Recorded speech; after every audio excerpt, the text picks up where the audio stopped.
Start क्या करना था। आपको याद होगा कि हम लोग फर्स्ट वर्ल्ड वार के बारे में पढ़ लिए थे, सेकेंड वर्ल्ड वार के बारे में पढ़ लिए थे, और तीसरा एक लेसन पढ़े थे जिसका नाम था यूरोप में राष्ट्रवाद। याद है? आज हम लोग पढ़ेंगे फ्रांस की क्रांति के बारे में। और यह जो फ्रांस की क्रांति है, यह फ्रांस की क्रांति आज हम लोग शुरू से लेकर अंत तक पढ़ेंगे। यह फ्रांस की क्रांति आज हम लोग शुरू से लेकर अंत तक पढ़ेंगे। कल थोड़ा मोड़ा इसका कहानी सुना दिए थे, है ना? आज पूरा कहानी सुना देते हैं। वर्ल्ड हिस्ट्री का एक पार्ट और ख़त्म हो जाएगा, है ना?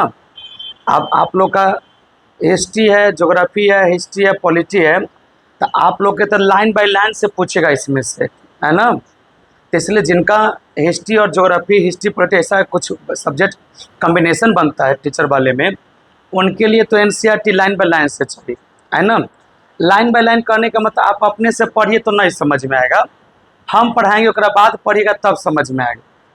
ना तो आपको तो बस वही लगेगा मध्य अमेरिका ही सबसे इम्पोर्टेंट है, मतलब आपको तो वही इम्पोर्टेंट लगेगा जो इसमें 30वें खूबे लिखा रहेगा।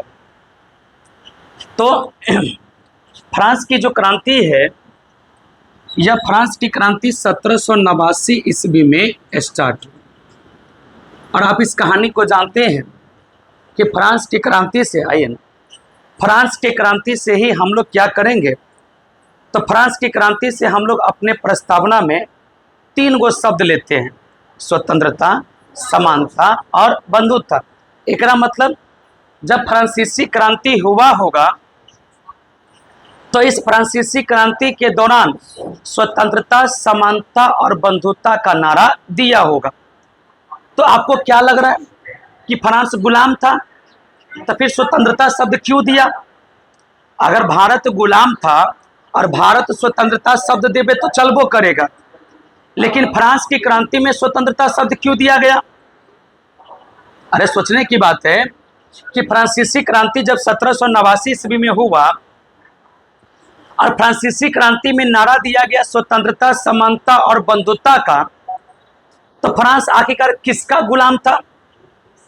तो फ्रांस तो किसी का गुलाम था ही नहीं। और जब फ्रांस किसी का गुलाम नहीं था तो फिर स्वतंत्रता शब्द क्यों दिया? समानता का तो मतलब होता है सब आपस में समान होना चाहिए, बंधुता का तो मतलब होता है सब आपस में भाई भाई है, लेकिन स्वतंत्रता का तो मतलब होता है कि हम किसी का गुलाम है तो आजाद हो गए। तो आखिरकार ये स्वतंत्रता शब्द क्यों दिया गया? स्वतंत्रता शब्द इसलिए दिया गया क्योंकि 14 जुलाई 1889 ईस्वी को फ्रांस के जो राजा थे, उस राजा का नाम था लुईस 16वां।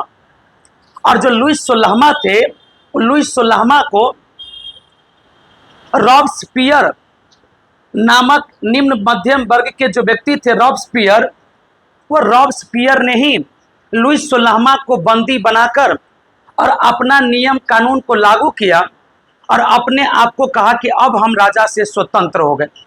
इसका मतलब यहां पर राजा से स्वतंत्र हुआ, इसलिए शब्द दिया स्वतंत्रता। तो फ्रांस की क्रांति से कितना शब्द लिए हम लोग? 3 शब्द: स्वतंत्रता, समानता और बंधुत्व। स्वतंत्रता आपको पता था 5 प्रकार के था। कल आर्टिकल आपको 19 पढ़ा है। आर्टिकल 19 में स्वतंत्रता 6 प्रकार के था, याद कीजिए। आर्टिकल 19 पढ़ा होंगे। 19 का 1 का ए, 19 के 1 का बी, 19 के 1 का सी, 19 के 1 का डी, 19 के 1 का ई, और एफ जो था वह एफ में संपत्ति का अधिकार था, उसको हटा दिया गया। 19 के 1 का जी पढ़ाए होंगे आप लोग को। फिर इस पर सरकार को भी अधिकार दिया गया 19 के 2 के तहत। अगर भारत के संप्रभुता, लोकतंत्रात्मक यानी स्वतंत्रता और अखंडता पर कोई असर पड़ता है तो 19 के 1 के ऊपर प्रतिबंध लगाने का अधिकार 19 के 2 में सरकार को भी दिया गया। 19 के 2 था, 19 के 3 था, 19 के 4 था, 19 के 5 था, फिर 19 के 5 था, 19 के 6 था। याद है ना? तो स्वतंत्रता शब्द कहां से लिया गया? फ्रांस की क्रांति से। अब गौर से सुनिए, यह जो फ्रांस था, इस फ्रांस की जो समाज था, इस फ्रांस की समाज को हैसियत के अनुसार, फ्रांस के समाज को हैसियत के अनुसार दो वर्गों में बांट दिया। फ्रांस के समाज को हैसियत के अनुसार दो भागों में बांट दिया। जब फ्रांस की समाज को बांटा गया तो एक बांटा गया विशेषाधिकार, मतलब जिसके पास कुछ विशेष प्रकार के क्या है, अधिकार। कहानी एकदम गौर से सुनिएगा। इसमें सब दिख रहा है क्या? कट तो नहीं रहा? कुछ रिकॉर्डिंग वाला कट नहीं रहा? जो विशेषाधिकार है,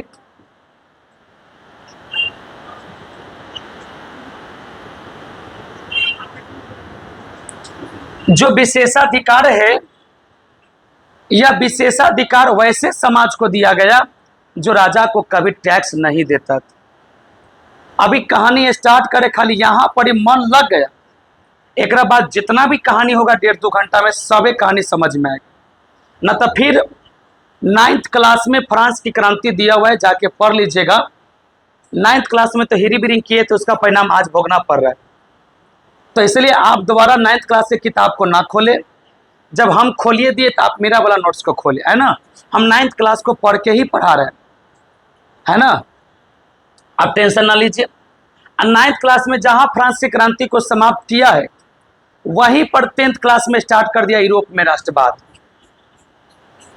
मतलब फ्रांस की क्रांति वहां खत्म कर दिया 9th में, और 10th में स्टार्ट कर दिया यूरोप में राष्ट्रवाद। यूरोप में राष्ट्रवाद स्टार्ट कर दिया। थोड़ा सा गौर से सुनिएगा। समाज को दो भागों में बांट दिया। समाज को कौन दो भागों में कौन बांटा होगा? राजा बांटा होगा। फ्रांस के राजा बांटा होगा। जो फ्रांस के राजा थे उन्होंने कहा कि विशेषाधिकार है, और उन्होंने कहा कि सर्वसाधारण वर्ग है। सर्वसाधारण वर्ग का मतलब वैसा वर्ग जो मजदूर है, वैसा वर्ग जो मजदूर है, वैसा वर्ग जो किसान है, वैसा वर्ग जो शिक्षक है, जितना भी आप सोच रहे हैं वो सबके सब किस में आ गया? सर्वसाधारण वर्ग में। और विशेषाधिकार में किसको बुलाया? तो विशेषाधिकार में पादरी को बुलाया, और जो चर्च का पुजारी था, इस चर्च के पुजारी का बुलाया। चर्च के पुजारी का जो हेड होगा से क्या कहलाएगा? पादरी का। और इसके अंतर्गत सामंत को बुलाया। अब आपको तो यही टर्म नहीं समझ में आएगा, सामंत और कुलीन का मतलब है क्या होता है। लोग सीधे 9वां 10वां 11th 12th के एनसीईआरटी किताब खरीद लेगा झोंक में आके, और झोंक में जाके जब किताब खरीद लेगा तब पढ़ने बैठेगा, नींद आ जाएगा। फिर क्या किताब खरीदला बेकार हो गया, सामंत लिखल था, है ना। बिना गुरु का ज्ञान किसी को नहीं हुआ है। हम भी पढ़ते थे, बिना मेरे गुरु का हमारा ज्ञान नहीं होगा, और आपको मेरे बिना ज्ञान नहीं होगा। ये जो कहते सोचता है हम अपने से सब चीज कर ले भाई, तो वे 2 नंबर से छूट जाइएगा। क्या तो छूट जाता है? अपने से उतने कीजिएगा जितना गुरु जी से सीखे थे पहले, वह दिमाग आपके दिमाग में बात चलते रहेगा। फिर नयका सीखिए। तो जो बड़े बड़े जमींदार लोग हुआ करते थे, वो बड़े बड़े लोग किस में आते थे? मतलब आप कह सकते हैं कि अमीर लोग किस में आते हैं? सामंत या कुलीन में आते। और गरीब लोग किस में आते? सर्वसाधारण वर्ग में। आप लोग भी बोलचाल की भाषा में गांव में कहते रहते हैं, ओ भैया हम तो साधारण लोग हैं, हम तो किसान हैं, हम लोग को इतना सुख कहाँ से मिलेगा। तो उस समय आप ही लोग इस वर्ड को बोलते हैं, हम तो साधारण लोग हैं। साधारण लोग मतलब गरीब है ना। क्या जमींदार बोले हम साधारण लोग हैं? क्या हमरा से मुंह लगाता है, देख लेना परिणाम क्या होगा। मतलब हम है तंगा धनी कबा। और जो पादरी वर्ग था इसको प्रथम स्टेट में रख दिया, जो सामंत वर्ग था इसको द्वितीय स्टेट में रख दिया, और जो सर्वसाधारण वर्ग के लोग थे इसको तृतीय स्टेट में रख दिया। पादरी लोग को प्रथम स्टेट में रखा। अगर हम कहे प्रथम स्टेट तो समझ जाइए उसमें कौन आ जाएगा? पादरी लोग। हम कहे द्वितीय स्टेट तो समझ जाइए उसमें कौन सा आ जाएगा? सामंत और कुलीन, यानी जमींदार और अमीर। कहते को ई हल्का ई बोल रहा, ई ना बोल रहा, इहे से काम कीजिए ना। आपको ही तो पहले से आइए रहा है, अरे जो नहीं है उस पर ना काम कीजिएगा। तो पादरी और चर्च का जो पुजारी है वो सब प्रथम स्टेट में हो गया। सामंत या कुलीन जो जमींदार और अमीर लोग हैं ये दूसरा स्टेट में हो गया। मजदूर, किसान, शिक्षक, ये सब जो लोग हैं ये सब किस में आ गया? तृतीय स्टेट। और आपके मन में जितना भी दिमाग में चल रहा है सर चोर, तृतीय स्टेट में है।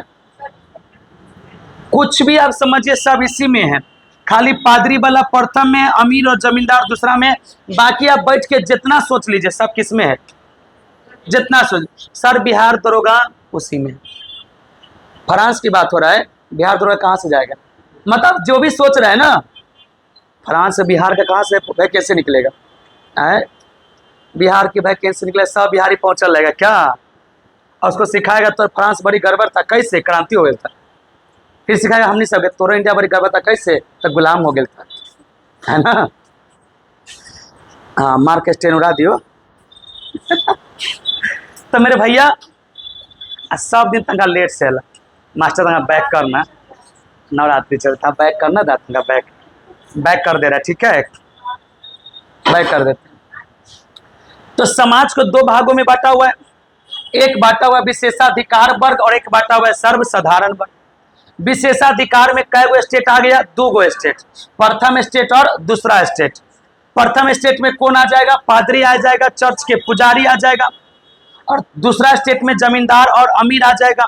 और तीसरा स्टेट में सर्वसाधारण वर्ग के लोग हैं, यानी मजदूर, किसान, शिक्षक, जितना भी आप सोच रहे बैठ के, वो सबके सब किस में आ जाएगा? और इस स्टेट का जो बैठक होता था फ्रांस में, कुछ लगा है क्या? कोरिया में बुझाओ ना, कर शीशो ना बुझाते रहे। तो ये जो स्टेट का बैठक होता था ना, यह स्टेट का बैठक बहुत दिन पहले हुआ था, 1614 में, बहुत दिन पहले हुआ। और इस स्टेट के बैठक में क्या होता था? तो इस स्टेट के बैठक में होता था कि जमींदार, किसान, मजदूर सबसे किस प्रकार टैक्स की बढ़ोतरी करना है, इसलिए बैठक होता था। तो विशेषाधिकार वर्ग उसे कह रहे जो टैक्स नहीं दे रहा है, और सर्वसाधारण वर्ग उसे कह रहे हैं जो फ्रांस के राजा को टैक्स दे रहा है। अरे यार कुछ लगा है? हम लोग सतुआ पिए होंगे तो लग गया होगा कोई, ठीक। इतना बात समझ में आया कि फ्रांस के समाज कितने भागों में बांटा है। अगर हैसियत के अनुसार से देखें तो 3 भागों में बांट दिया, लेकिन मुख्य रूप से फ्रांस की समाज कितने भागों में बांटा? 2 भागों में, विशेषाधिकार वर्ग और सर्वसाधारण वर्ग। विशेषाधिकार में ही 2 स्टेट आ गया, प्रथम स्टेट और दूसरा स्टेट। प्रथम स्टेट में कौन रहेगा? कुछ तो मुंह खोल लीजिए। और दूसरा स्टेट में कौन रहेगा? सामंत या कुलीन, मतलब अमीर लोग रहेंगे। और ये दोनों लोग टैक्स नहीं देंगे, केकरा? राजा का। और ये लोग टैक्स देगा। एकरा पास 90% संपत्ति है, 100 रुपया में से 90 रुपया ई दोनों धैले है, और 10 रुपया केकरा पास है? सर्वसाधारण वर्ग के पास है। और राजा ऊपर से कहा कि टैक्स चाहिए, तब पादरी वाला दिमाग वास कर रहा है के कर? मजदूर के, सर्वसाधारण वर्ग के, कि तू गरीब घर में इसलिए पैदा लिया है कि तू गरीब घर के लायक था, और वो राजा इसलिए बना है क्योंकि वह राजा के लायक था, और भगवान तोरा इसीलिए गरीब बना के भेजा। मतलब देव भगवानों के ऊपर विश्वास करवाया सबको, और कहा कि भगवान तोरा गरीब इसलिए बनाया है कि तू गरीब के लायक था, और भगवान उसे राजा इसलिए बनाया है क्योंकि वह राजा के लायक था, और भगवान चाहता है कि तू सब मिल के राजा की सेवा करे। ये दिमाग वास करने का काम किसका है? पादरी। जो पादरी है, यह चर्च जो होता है ना, ईसाई धर्म का चर्च होता है, उसमें जो पुजारी है ओकरो हेड है। और इसके लिए एक छोटा सा देश ही है, वेटिकन सिटी। आप लोग को पढ़ाए होंगे जर्मनी का एकीकरण, तो जर्मनी का एकीकरण में पढ़ाए होंगे वेटिकन सिटी के बारे में, है ना। इटली के नहीं, सॉरी, इटली के एकीकरण में पढ़ाए थे। कि जहां पर पोप रहता था, ईसाइयों के धर्म गुरु रहता था पोप, और पोप वाला को मार के भगाया, बगल में देश थे छोटा सा देश, वहां पर एक भी महिला नहीं है, सबके सब क्या है, पुरुष है। अरे सबके सब पुजारी है तो महिला करा रहेगा, आए हैं आशीर्वाद लीजिए जाइए, महिला को रहना नहीं। ऐसा देश है जहां पर खाली मर्दवे है, महिला है ना, वेटिकन सिटी, छोटा सा देश है। कौन है, पोप सब है, ईसाई का धर्म गुरु है। जैसे आप लोग कैसे करें, ईसाई मेरा इस्लाम धर्म का धर्म गुरु पैगंबर हजरत मोहम्मद साहब है, तो आपका पैगंबर हजरत मोहम्मद साहब है, तो करे मेरा धर्म गुरु पोप है ना। और उसमें है पुजारी कौन, पादरी लोग सब, मतलब पादरी उसका पुजारी है। जैसे हम लोग कैसे कहते हैं मेरा धर्म गुरु कौन है, तो राम भगवान है, सीता जी है, तो कृष्ण भगवान है, ऐसे कहते हैं ना। वैसा ही आप कहते हैं पैगंबर हजरत मोहम्मद साहब है, वो लोग कहता है कि नहीं पोप है। तो बेचारा राजा कह रहा है, पादरी सबको समझा रहा है कि तू गरीब घर में पैदा इसलिए लिया है कि तू गरीब लायक था, सबके दिमाग वास कर रहा, और राजा घर में जन्म इसलिए लिया है कि वह राजा के लायक था। आप इतने से सोचिए कि जो लुई 14वां है, फ्रांस में किस वंश का शासन चल रहा था, बुर्बो वंश का शासन चल रहा था। और जो लुई 14वां है, यह लुई 14वां 1643 में राजा बना, और यह 1715 ईस्वी तक रहा। 5 में से 3 घटा लीजिए तो 2, 11 में से 4 गया तो 7, 16 में से 16 गया था 0। 72 साल राजा था, और 5 वर्ष की अवस्था में राजा बना। कोनो मार के हटा देता, राजा अपने आप घोषित कर देता। तो पादरी लोग एक सहयोग कर रहा है। 5 वर्ष का हुआ तो ऐसे कि ये राजा इसलिए है क्योंकि यह भगवान के घर में राजा लायक था, और तू गरीब इसलिए है कि तू गरीब के लायक था। राजा भी कर अच्छा, बस बहुत अच्छा काम कर रहा तू।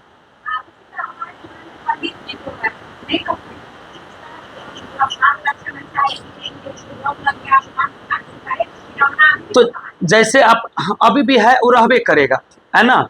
अब कितनों पढ़ लिख लीजिएगा फिर भी विडम्बना रहेगा कि जो हो गया से हो गया। अब उसको चेंज करना थोड़ा सा मुश्किल हो जाता है। अब जैसे कि देखिए मौलवी साहब पूजा कराने आते हैं, उन लोग मौलवी साहब आते हैं नमाज अथी करने के लिए ना, शादी ब्याह होता तो नहीं कराने आते हैं, निकाह कराने आते हैं। आप कैसे हटा दीजिएगा मौलवी साहब को। मौलवी साहब एक गवाह है, उनको लोग साक्ष्य मान के पढ़ते हैं कि ठीक है हमें कबूल है। उसी प्रकार से ईसाई धर्म वाला सब अपना पादरी को मानता है, हम लोग ब्राह्मण को मान लेते हैं। सब धर्म में सब लोग अपना मान ही रहा। ऐसा नहीं कि किसी एक धर्म में कुरीतियां है, सब धर्म में कुरीतियां है। तो यहाँ पे 5 साल का राजा बना लुई 14वां। लुई 14वां जो है पादरियों के बल पे चल रहा है। कैसे, ये तो बच्चा है, ये दिमाग बास कर रहा है, ये बच्चा है तैसे कि राजा इसलिए है कि राजा के घर में राजा के लायक था, और तू गरीब इसलिए कि तू गरीब के लायक था। कहानी समझ में आ रहा कि नहीं आ रहा। बड़ा मुश्किल से कहानी रचते हैं तब जाके बढ़ाते हैं। उसके बाद हुआ क्या कि लुई 14वां करा कि हमरा तो जो टैक्स मिलवे करता है, और वो राजा को जो टैक्स मिलता है उस टैक्स का नाम है टाइल। या जो टाइल नामक टैक्स है ये राजा को मिल रहा है। अब पादरी सबका दिमाग वास कर रहा है, किसका, गरीब का। रे भैया, क्या इसको जमींदार उसको टैक्स देगा? क्या पादरी राजा को टैक्स देगा? अरे ये दोनों तो विशेष अधिकार इसलिए है कि यह दोनों टैक्स दे ही नहीं रहा। टैक्स बेचारा कौन दे रहा है? सर्वसाधारण वर्ग के लोग, किसान लोग दे रहा है। किन्हीं के पास पानी है तो दे दीजिए तंगाले हमारा। मजदूर, किसान और शिक्षक, ये सब जो लोग हैं ये लोग टैक्स दे रहा है। टैक्स तो ये लोग ना दे रहा है, तो ये लोग समझा रहा है। कौन समझा रहा है? पादरी लोग। तो तू गरीब इसलिए है कि तू गरीब के लायक था, और राजा इसलिए कि वो राजा है। अब सोचिए 5 साल की उम्र में कोई राजा बन रहा है, एक सही से पंचुआ करने का लूर नहीं था, उस समय राजा का शपथ ले रहा है। तो काहे ले रहा है? पादरियों के बल पे। तो ई कह रहा राजा, शाबाश बहुत तो अच्छा कर रहा है, थोड़ा सा दिमाग हुआ, 10-15 साल का हुआ तब, बहुत अच्छा तो काम कर रहा है। एगो सिरिंज और लाओ। ये सब जो गरीब ने एक हम तो खून चूसे रहे, आ जब जब तोरा मन करे तो वो भिड़ा चूस लो। तो पादरी का कैसे का टैक्स लगा दो, तोरो टैक्स मिलेगा हमरो टैक्स मिलेगा। तो जो सरकार को मिल रहा है उस टैक्स का नाम है टाइल। आई जो पादरी वाला टैक्स लगा दिया इसका कर का नाम है टिथे या टाइथ। टिथे या टाइथ, यह पादरी वाला टैक्स लगाया और यह एक प्रकार के धार्मिक टैक्स था। धार्मिक टैक्स है यानी धार्मिक कर है। अब राजा तो ऊपर से खींचे रहा है, अब माइंड वाश करके इहो खींच रहा है। जब जब पैसा की काम हो रहा है सीधे सिरिंच मारा तंगा तू वो खींच ले।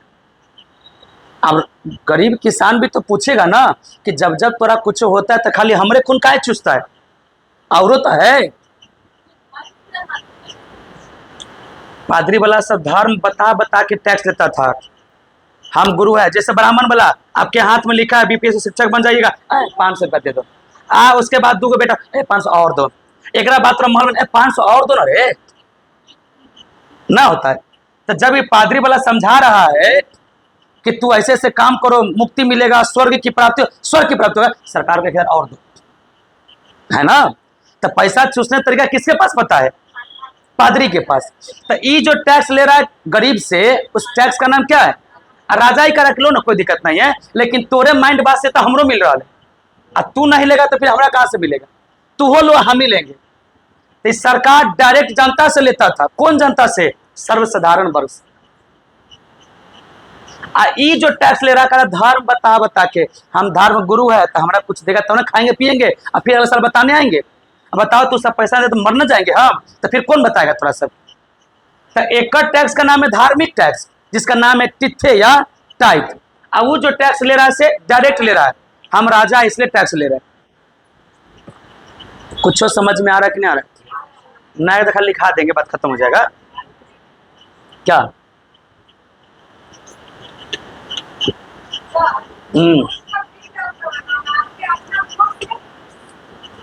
मेरा अपना नोट्स पहले था, सबका रिन्यूएबल हो रहा है, सब चेंज हो रहा है। जो पहले पढ़ाते थे ना अब वो सबको चेंज कर दे रहे हैं। अब बाबा आलम के जमाना में पूछा ओकरे खाली रटते रहेंगे, चेंज करते चल रहे हैं सबको, इसलिए सब हैंड रिटेन नोट्स लिखा हुआ मिल रहा होगा। आप वही से सोचे ना, खाली गांधी जी के बारे में लिखा है 75-80 गो पेज में, आप पहल का नोट्स में हम 80 पेज में पूरा इतिहास लिख डाले थे। समझ रहे हैं ना? सोचिए खाली नदी चैप्टर लिखा है 75-80 गो पेज में, नदी के बारे में खाली 80 पेज में लिखा है। तो सोचने की बात क्या है पता है कि चेंज कर दे रहे नोट्स को, थोड़ा सा अच्छा से हो जाए, आपको भी काम हो जाए, हम भी अपडेट रहे ना। तो बाबा अलग जमाना में आप किसी से पढ़ के देखिए बुझाएगा ना, एनसीईआरटी का लाइन बाय लाइन पढ़ाते हैं, तो बैच तक खाली खरीदो। आप पीडीएफ लगा ले, पादरियों ने ऐसा किया, उकर का नामो सही था, लाइन बाय लाइन। अल्लाह को 4-5 बार लाइन मार दे, 1 2 ई गलत बड़ा है।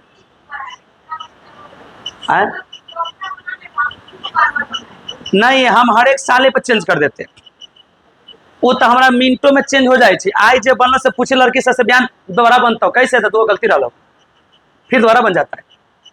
हम तो चेंजेबल वाला आदमी है ना। तो लाइन बाय लाइन कब लोग पढ़ेगा? जब हमार कहानी ओकरा समझ में आएगा तब। एनसीईआरटी का बैच निकालता है, यहाँ तो बड़े बड़े कोचिंग का देखे हैं, 10-10 हजार फी लेके निकाला एनसीईआरटी का बैच। लगा कि 6 to 10 एनसीईआरटी पढ़ लो सब चीज हो जाएगा। हम करे पगला, हमरा तो 200 देवे में पूरा 6ठा से 12 क्लास इतिहास से पढ़ा दे। इतिहास, भूगोल, नागरिक, फिजिक्स, केमिस्ट्री, बायोलॉजी, इकोनॉमिक्स, 7 गो सब्जेक्ट है, 1500 देव पूरा इतिहास, भूगोल, एनसीईआरटी एससीईआरटी सबे पढ़ा दे 10 सर के ने। जो कहानी हम सुना दे उसमें कोई सुनाइबो ना करता, क्योंकि वो लाइन बाय लाइन जो सकारा है ईमानदारी से सकारा है, तो पीडीएफ लगा देगा अल्लाह से पर हाँ ऐसा हुआ था। हमरा में की बात है, अगर सर फ्रांस की क्रांति लिखा हुआ है 9वीं क्लास में, फ्रांस की क्रांति लिखा है 10वीं क्लास में, तो हम दोनों तरीके से नोच के ला दिए कि फ्रांस की क्रांति खत्म। अब वो क्या करता, 9वां वाला एनसीईआरटी चल रहा है, 9वें वाला पढ़ो लाइन बाय लाइन से, फिर 10वां स्टार्ट होगा, फिर वहां, अब यहाँ की कहानी वहां छुटल है, वहां वाला यहाँ छुटल। हाँ, दोनों जगह के पढ़ के एक जगह इकट्ठा कर दी, बातें खत्म। अब थोड़ा सा गौर से सुनिएगा, कहां से कहां दिमाग भटक गया कितने।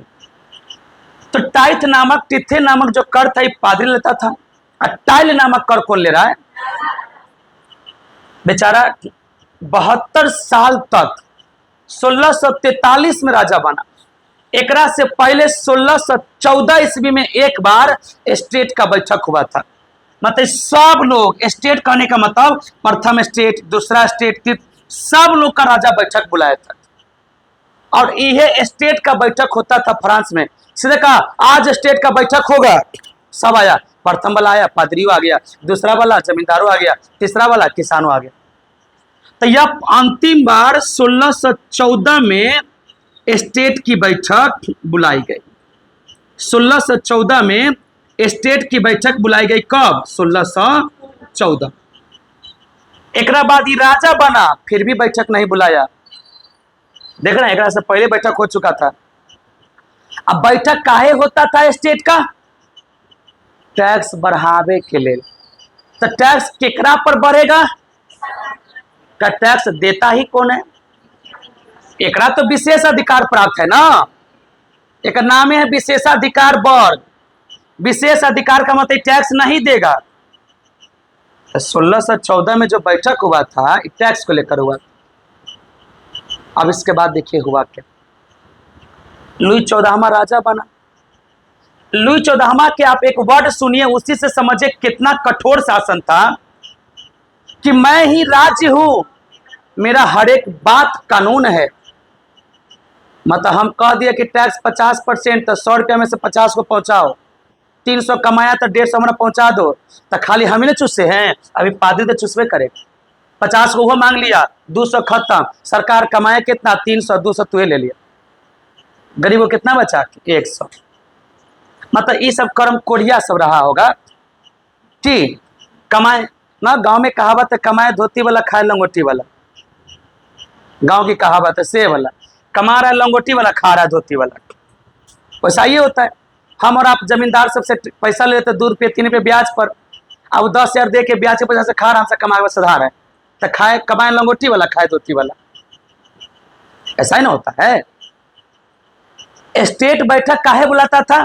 टैक्स को लेकर, कि जनता पर टैक्स कैसे लगे। कौन जनता पर? सर्वसाधारण वर्ग पर। कौन स्टेट पर? तीसरा स्टेट पर। कहला प्रथम स्टेट, दूसरा स्टेट तो विशेषाधिकार में है। जब विशेषाधिकार में है तो क्या इसको टैक्स देना है? नहीं देना। ये तो ले रहा है, पादरी वाला तो ले रहा है किसान से। और ना कुछ समझ में आ रहा, कहानी समझ में कुछ आ रहा है? हमारा आत्मा संतुष्ट है कि समझ में आ रहा है? जब आत्मा संतुष्ट ना था, एक बार फिर शुरू से आगे रहते। आत्मा संतुष्ट है कि समझ में आ रहा होगा। 1614 में स्टेट का बैठक हुआ था, जिसमें टैक्स को लेकर बातचीत हुआ था कि टैक्स कितना कितना कैसे कैसे देना। 1614 में लुई 14वां बनकर मैं ही राज्य हूं, मेरा हर एक बात कानून है। इतना कठोर शासन कि मैं राज्य हूं, मैं सरकार हूं। राज्य का मतलब सरकार। अनुच्छेद 12 याद कीजिए।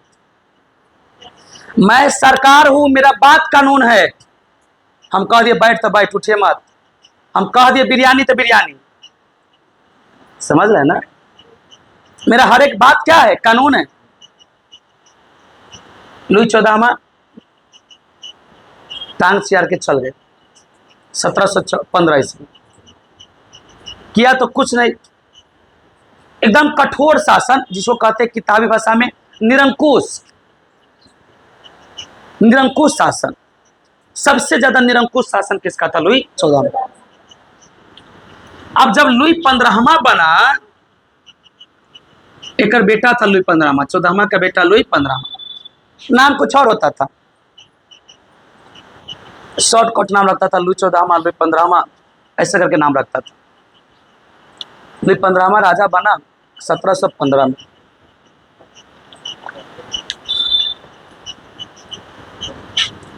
जब लुई 15वां 1715 में राजा बना,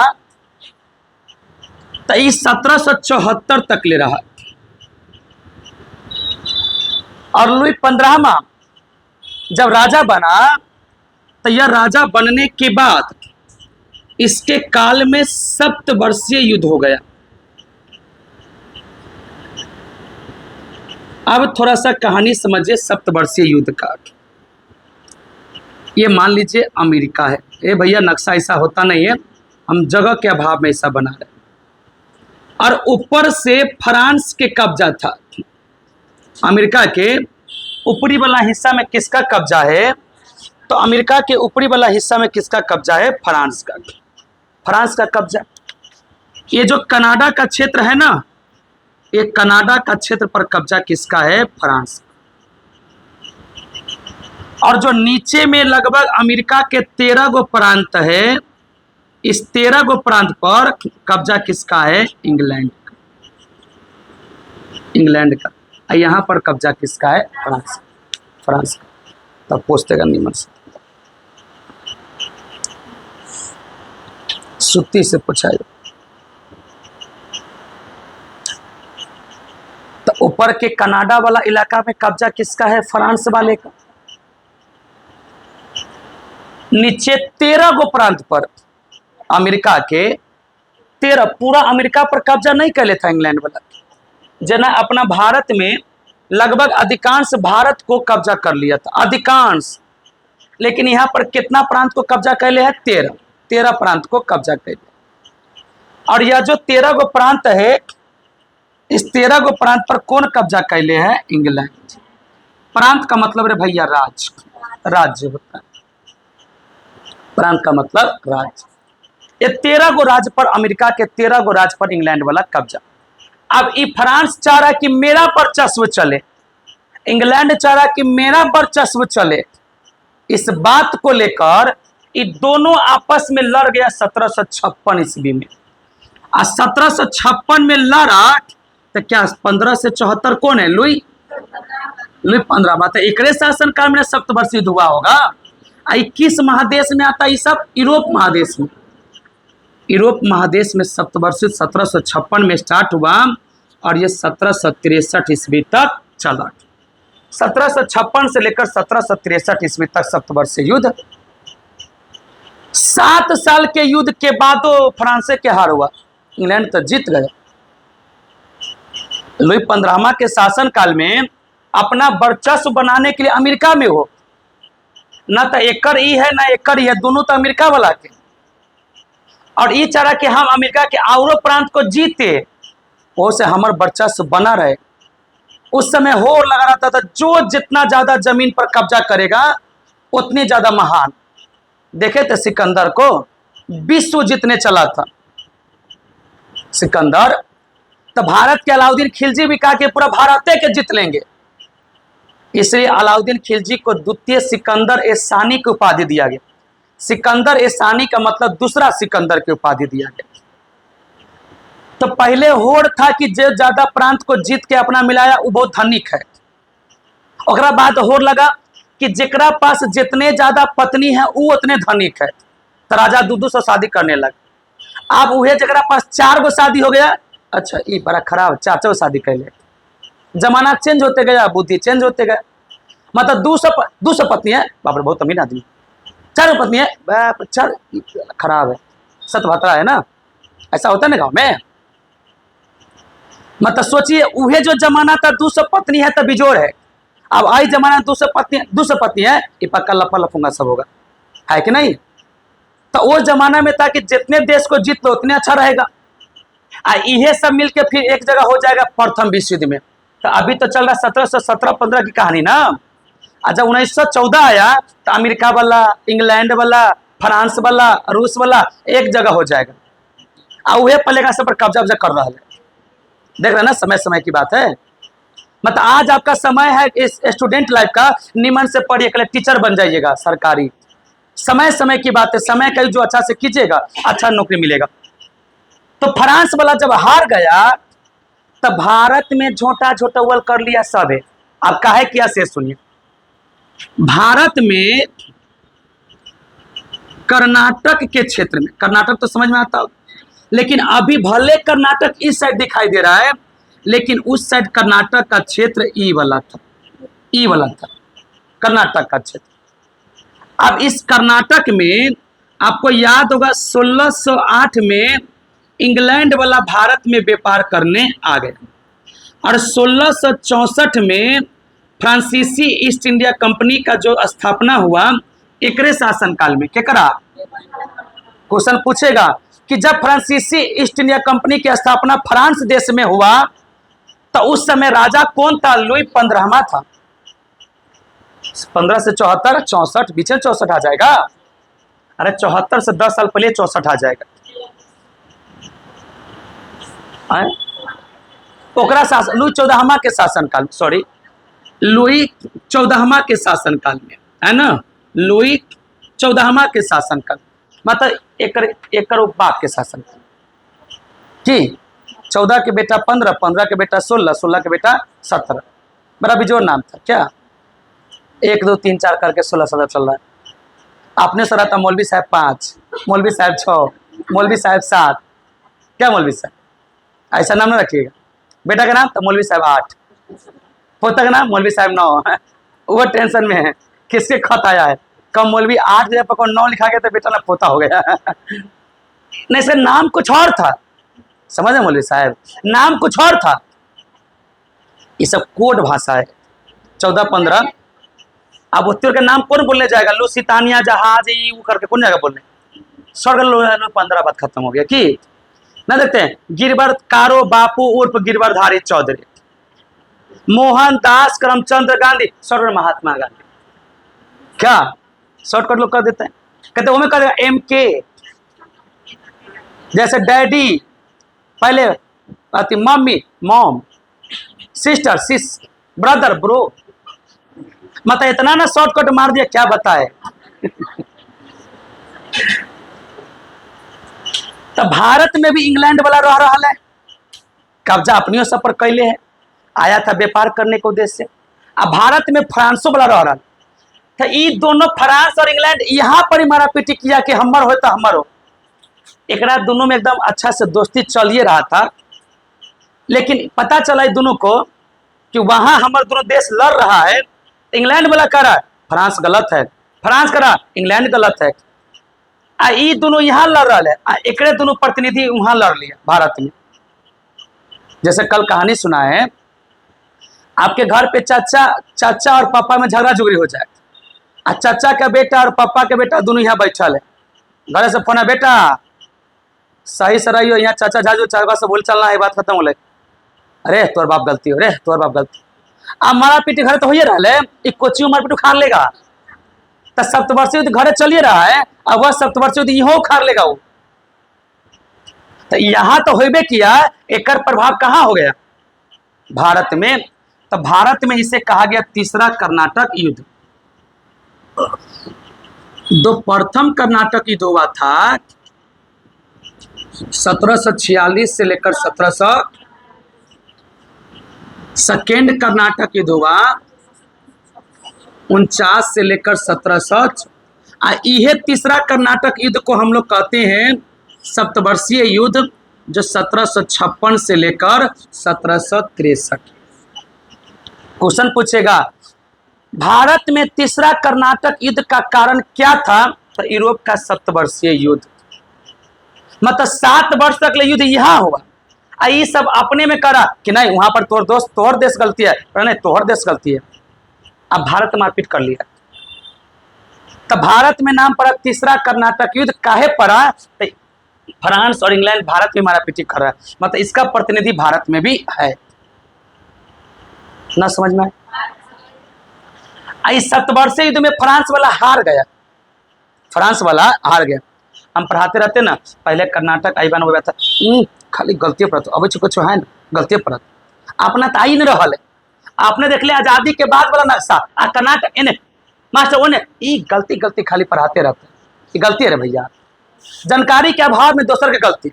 मतलब धूल लगी है चेहरे पर, साफ ऐना को कर रहे हैं, मतलब धूल लगी है चेहरे पर और साफ ऐना को कर रहे हैं, मतलब गलती अपना आईबे न करिए और दूसरे में गलती निकाल रहा है। पहले कर्नाटक यही साइड था, बाद में किधर हो गया? समझ रहे हैं ना? मतलब उस इलाका को कर्नाटक पहले कहते थे, बाद में कहा कि देखो कन्नड़ भाषा बोलता है, इधर लेके आओ, बाद में 7वां संविधान संशोधन 1956 ईस्वी में 14 गो भाषा का दर्जा मिला था। 14 गो राज्य का गठन भाषा के आधार पर हुआ। फिर जाके जोड़ा मणिपुर, नेपाली, कोंकणी, सिंधी, इस सबको बाद जोड़ा संविधान में संशोधन करके। और संविधान में संशोधन अनुच्छेद 368 में लिखा है। कल परसों तो बताए कि संविधान में संशोधन करना किस अनुच्छेद में लिखा है? अनुच्छेद 368 में लिखा है। जांच होगा? हाँ, जांच होगा। तब ना शंकरी प्रसाद बना, सज्जन सिंह राजस्थान केस कला हुआ था कि संविधान में संशोधन होगा तो जांच होगा कि नहीं, तो कहा कि हाँ जांच होगा, तो जांच होता है। अब आप बेचारा फ्रांस तो हार गया सप्तवर्षीय युद्ध में। कहानी समझ में आ रहा है ना?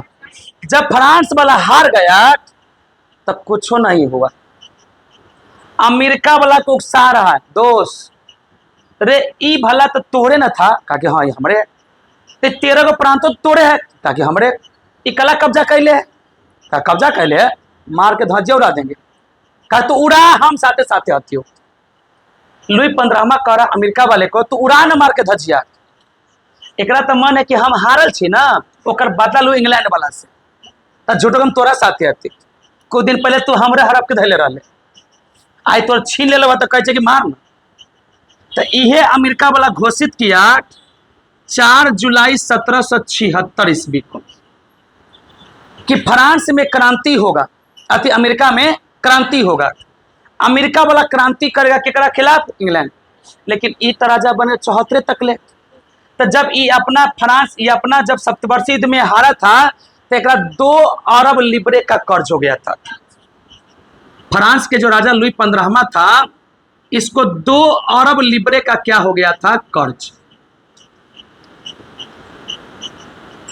उसके मुद्रा का नाम क्या है? लिब्रे। उसके मुद्रा का नाम क्या है? लिब्रे। और 2 अरब लिब्रे का कर्ज हो गया था। लुई 15वें को कर्ज हो गया था। बात तो गौर से सुनिएगा, लुई 15वां को 2 अरब लिब्रे का कर्ज हो चुका है। केवल फ्रांस में, फ्रांस युद्ध हारा इसीलिए। युद्ध में 7 साल तक युद्ध चला, अब तैयो फ्रांस की हार और इंग्लैंड की। अब फ्रांस वाला चाह रहा कि जब हमन ना तो तोरो ना। अमेरिका कहा कि दोस्त ये तोहर 13 गो प्रांत, मारपीट कर, हम तेरा साथ है। लुई 15वां के शासनकाल समाप्त हो गया था। इसके बाद इसका बेटा बना और इसके बेटा का नाम था लुई 16। और लुई 16वां का जो शासनकाल है यह 1774 से लेकर 21 जनवरी 1793। लुई 16वां का शासनकाल। इसके बारे में कहा जाता है, लुई 16वां के बारे में कहा जाता है कि मात्र 20 वर्ष का था तो राजा बना था। एनसीईआरटी को पढ़िएगा तो पहला लाइन मिल जाएगा कि 20 वर्ष का था तो क्या बना था? राजा बना था। लुई 16वां एकरा उकसा रहा है अमेरिका वाला के, मारपीट कर ना तोरे ना हो। जब एकरा उकसाया तो कहा कि रे तो फिर हम अकेले ना हो जाएंगे, कहा कि हम तोरा साथे है। अब एकरा मन में चल रहा है कि हमारा पापा के बड़ा मारले, हमारे बाप युद्ध में हारियो गेल है, अब बाप के कुछ हुआ भी नहीं, 2 अरब के लिब्रे का कर्ज हो गया। तो ये खाली बदला लेने के भाव से अमेरिका के साथ आया। अमेरिका वाला ने 4 जुलाई 1776 को यह घोषणा कर दिया कि इंग्लैंड अमेरिका को खाली करो न तो हम विद्रोह करेंगे तोरा खिलाफ। इंग्लैंड वाला आ गया ताव में, कहा कि पगला को बहुत दिन से घेर के रखे, कुछ बोलबे नहीं किया, आज कैसे बोल रहा है? तब पता चला कि इधर से फ्रांस के लुई 16वां साथ दे रहा। इंग्लैंड भी कोई कमजोर नहीं था। इंग्लैंड सब देश सबसे हारेगा, इंग्लैंड केकरो से ना हारेगा। नेपोलियन बोनापार्ट के बारे में आजे पढ़ाएंगे। 40 गो देश को जीता नेपोलियन बोनापार्ट, लेकिन इंग्लैंड छोटका सा देश को। इसके पीछे भी कारण रहा होगा कोई ना कोई, ना दिमाग के तेज थोड़ी ना था। नौसेना मजबूत था, इस समुद्र में बसा हुआ है, चारों तरफ से पानी है। इंग्लिश चैनल से फ्रांस और इंग्लैंड एक दूसरे को अलग होता है, बीच पानी का धार चलता है, उसका नाम है इंग्लिश चैनल। और आइस साइड फ्रांस, ऊपर में इंग्लैंड, और बीच में पानी का धार है, जिसको क्या कहते हैं इंग्लिश चैनल। बस थोड़ा सा का अंतर है, वही पर इंग्लैंड आई पर फ्रांस, इतने के अंतर। कत्ते के मन चलता है लिख ले ऊपर में फ्रांस नीचे में इंग्लैंड। अरे कब्जा कर ले था, इंग्लैंड ऊपर में है इंग्लिश चैनल, नीचे में फ्रांस है। ये तो कब्जा कर ले ऊपर वाला फ्रांस है, ऊपर का हिस्सा का कौन फ्रांस। कहते गलती ने पढ़ाया ऊपर में ना इंग्लैंड होना चाहिए। अरे भैया कब्जा कर ले, अभी भी ना समझ में आ रहा है तो हाँ हूँ कुछ बोले तो रहा ना बोलेगा तो कैसे समझ आपको समझ में आ रहा है कि नहीं। हम इतना मजे से कहानी सुना रहे, एक एक बात समझा रहे हैं, कैसे हुआ काहे हुआ। तो नौसेना किसका मजबूत है, अंग्रेज का, इसलिए अंग्रेज नहीं हारा, लेकिन इसमें हारेगा। 4 जुलाई 1776 को जब घोषणा किया कि अमेरिका से क्रांति स्टार्ट होगा, इंग्लैंड को बाहर कर देंगे, कहा कि चाबास कौन लुइस सोलामा अच्छा काम कर रहा है, हम चाह ही रहे थे इंग्लैंड को हटाओ, का है तो जब हमर ना तो इंग्लैंडो के ना। लुइस सोलामा खुश है। 1783 में युद्ध समाप्त हो गया, अमेरिका में स्वतंत्रता की घोषणा हुआ कि 1783 में अमेरिका हो गया आजाद। केकरा से, इंग्लैंड। एक मतलब अमेरिका को कब्जा कर लेता इंग्लैंड वाला। एकरा से पूछा कि क्या हुआ, कुछ नहीं हुआ, बस बाप के पास था 2 अरब लिबरे का कर्ज, अब हमारा हो गया 10 अरब लिबरे का कर्ज। काहे हुआ तो थोड़ा साथ देने के चक्कर में, मतलब बाप का गुमान सधाने के लिए, एकरा से हटावे के लिए फायदा किसको हो रहा है। और 8 अरब लिबरे का कर्ज किसको हो गया। अब लुइस सोलामा को जब 8 अरब 1776 ईस्वी में 8 अरब बढ़ गया, मतलब इसको 10 अरब लिबरे का कर्ज। फ्रांस की जो मुद्रा है उसको लिबरे कहते हैं, जो बाद के दिनों में इसका मुद्रा लिबरे को समाप्त भी कर देगा 1804 ईस्वी के आसपास। तो लिबरे 10 अरब लिबरे का कर्ज हो चुका है फ्रांस वाले को, राजा लुइस सोलामा। केवल और केवल अमेरिका को साथ दिया कि इंग्लैंड के हटा, जब हमर ना तब तोहर ना। और शादी किया ऑस्ट्रिया के राजकुमारी से, मैरी। अगर बात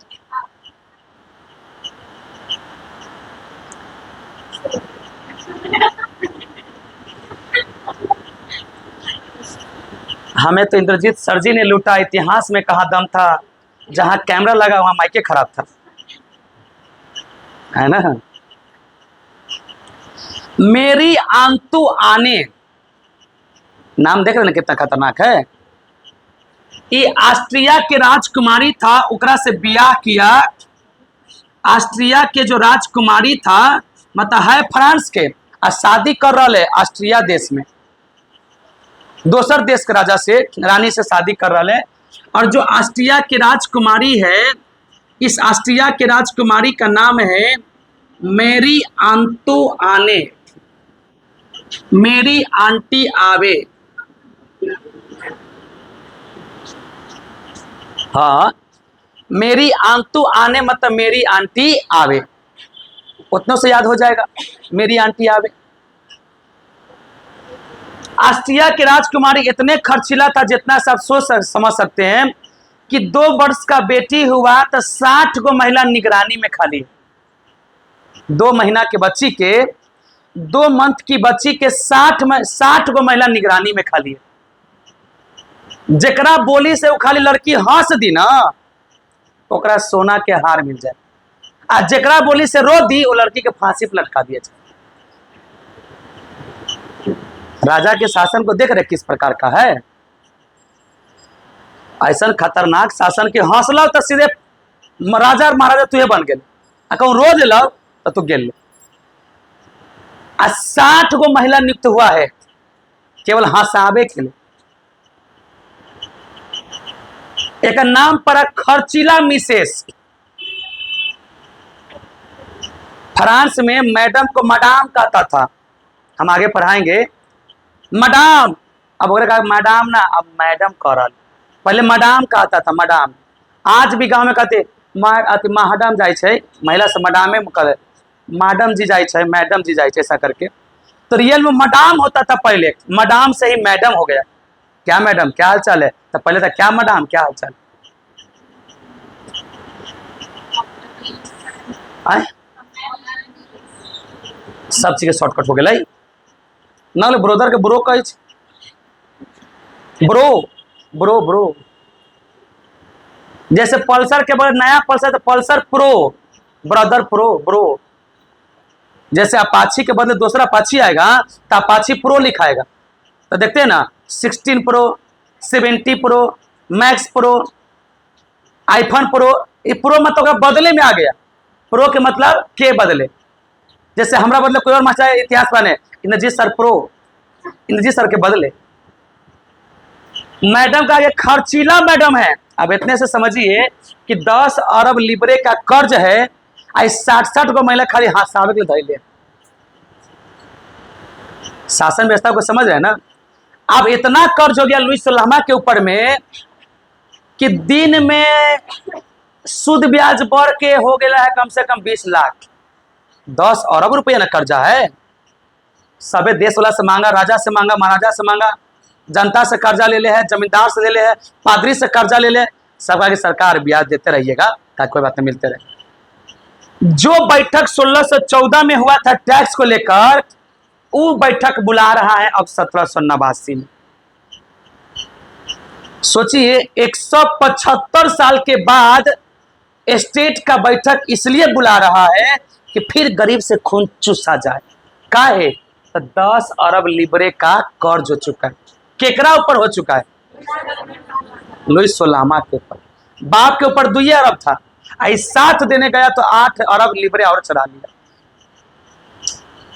अब जब ये कहा कि 1789 ईस्वी में लुइस सोलामा कह रहा है कि 1789 ईस्वी में स्टेट का बैठक बुलाओ। जो बैठक 1614 में हुआ था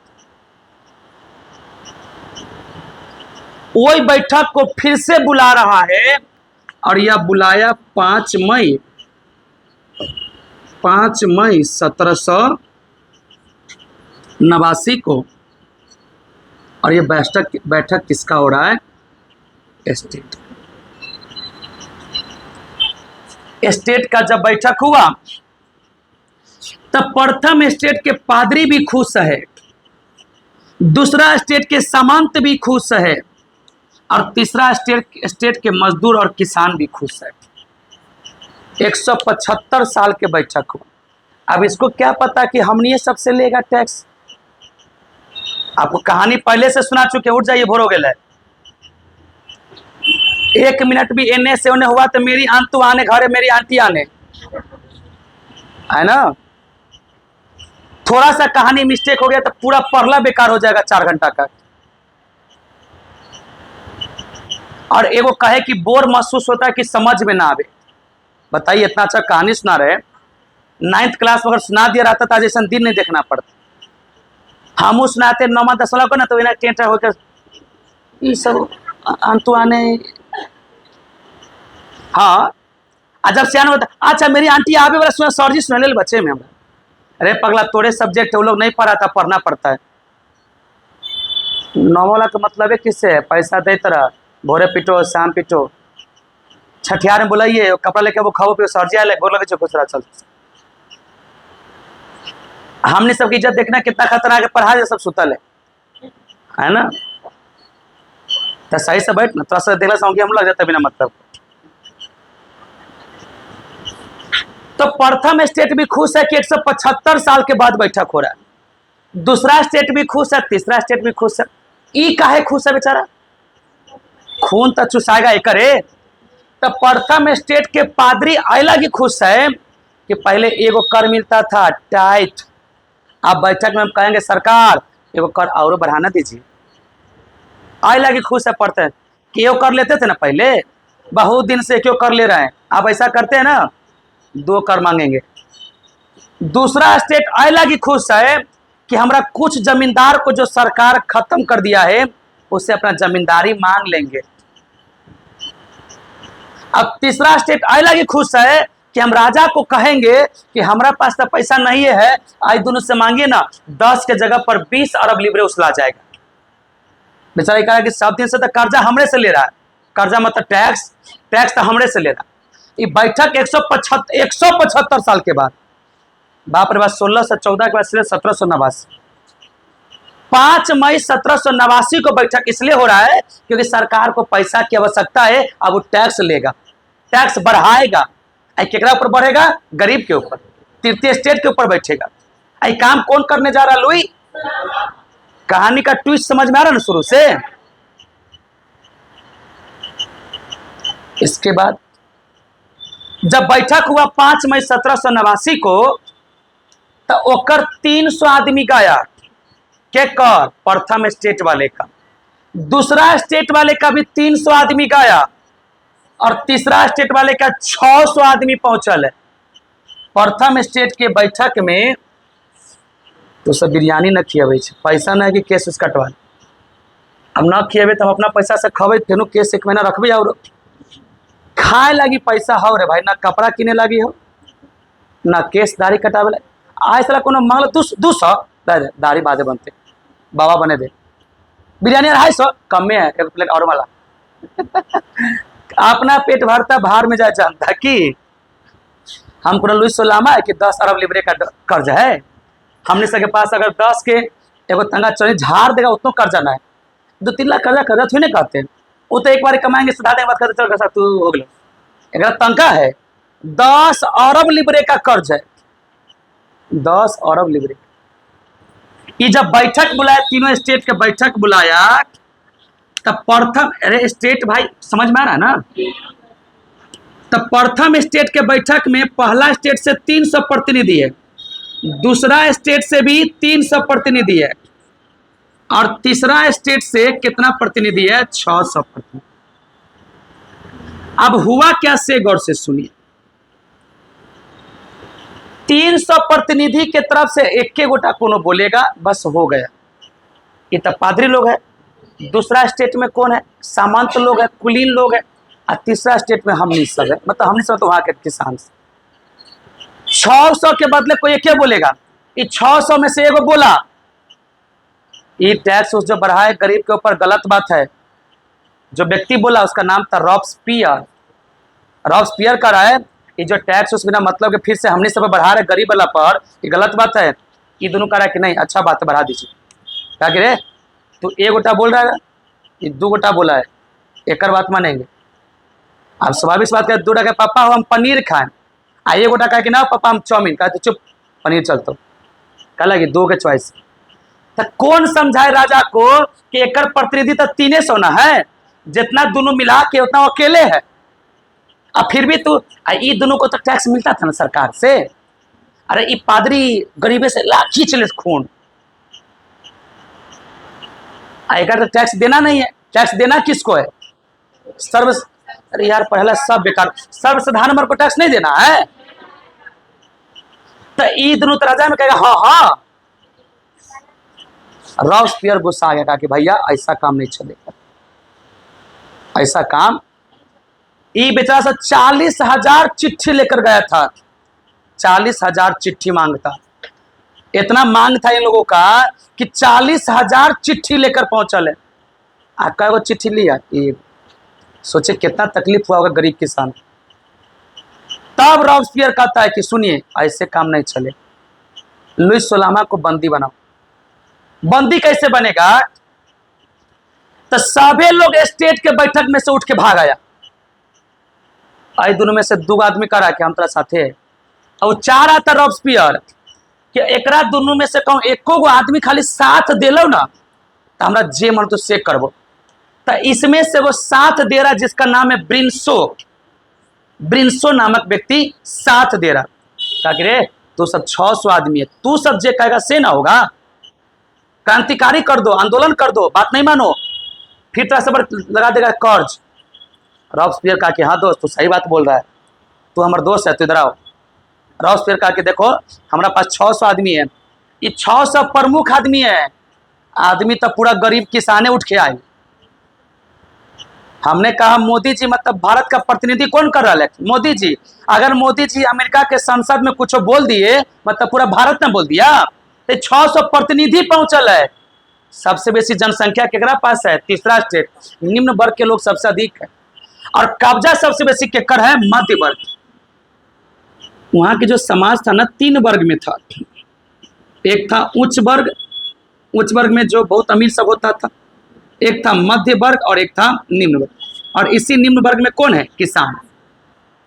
तो ई तो राजा बनेगा नहीं, डर के मारे कि कोनो मार ना देवे। बीच बिचवा है कौन? मध्य वर्ग। शासन को कौन चलाना चाह रहा है? मध्य वर्ग के लोग। क्या चलाना चाह रहा है? कि उच्च वर्ग को लोग को डर सताता है। जैसे अभी देख लीजिए खान भैया को, बीजेपी पार्टी की, कांग्रेस पार्टी, डर के मारे कोई पार्टी ना, बना मरम ठोक देते। उससे देख विपिन सर जी को, कौन पार्टी? अरे हम अपना पार्टी से लड़ेंगे। कला ये मध्यम वर्ग के लोग हैं, और खान सर जी हो गए उच्च वर्ग के लोग, हम सब हो गए निम्न वर्ग। तो हमेशा राज कौन करता है? मध्यम वर्ग वाला। उच्च वर्ग वाला नहीं होगा। तो इतना आप कहिएगा मुकेश अंबानी को चुनाव लड़ने आएगा, तो मुकेश अंबानी क्या हो गया? उच्च वर्ग के लोग हो गया ना हो। तो उच्च वर्ग डर के मारे नहीं बनेगा। कौन नेता बनेंगे? गए गाड़ी उड़ा देगा। बनेगा कौन? ना तो तब पूरा फ्रांस में पूरा जो राजा सब है ना, सब किस वर्ग का है? लुई 14वां हो, 15वां हो, 16वां हो, 17वां हो, 18वां हो, कोई बने, सब किस वर्ग का है? पहली बार ऐसा हो रहा है कि जो रॉबस्पियर निम्न वर्ग से होकर आवाज उठा रहा है। सब प्रतिनिधि का चाबस दोस्त, तोरा पास बहुत कलेजा है, कहा कि तू सब खाली साथ दे ना। इधर से अगर एको साथ दिया तो हम सब मामले ठीक कर दे। इधर से एक व्यक्ति था ब्रिंसो, ब्रिंसो एक व्यक्ति था, और यह जो ब्रिंसो व्यक्ति है इस साथ दे रहा है। अगर चाबस दोस्त, तोरा सपोर्ट में तो हम ही है। सीधे सब के सब बाहर निकल गया। अब बाहर निकलने के बाद जून 1789 में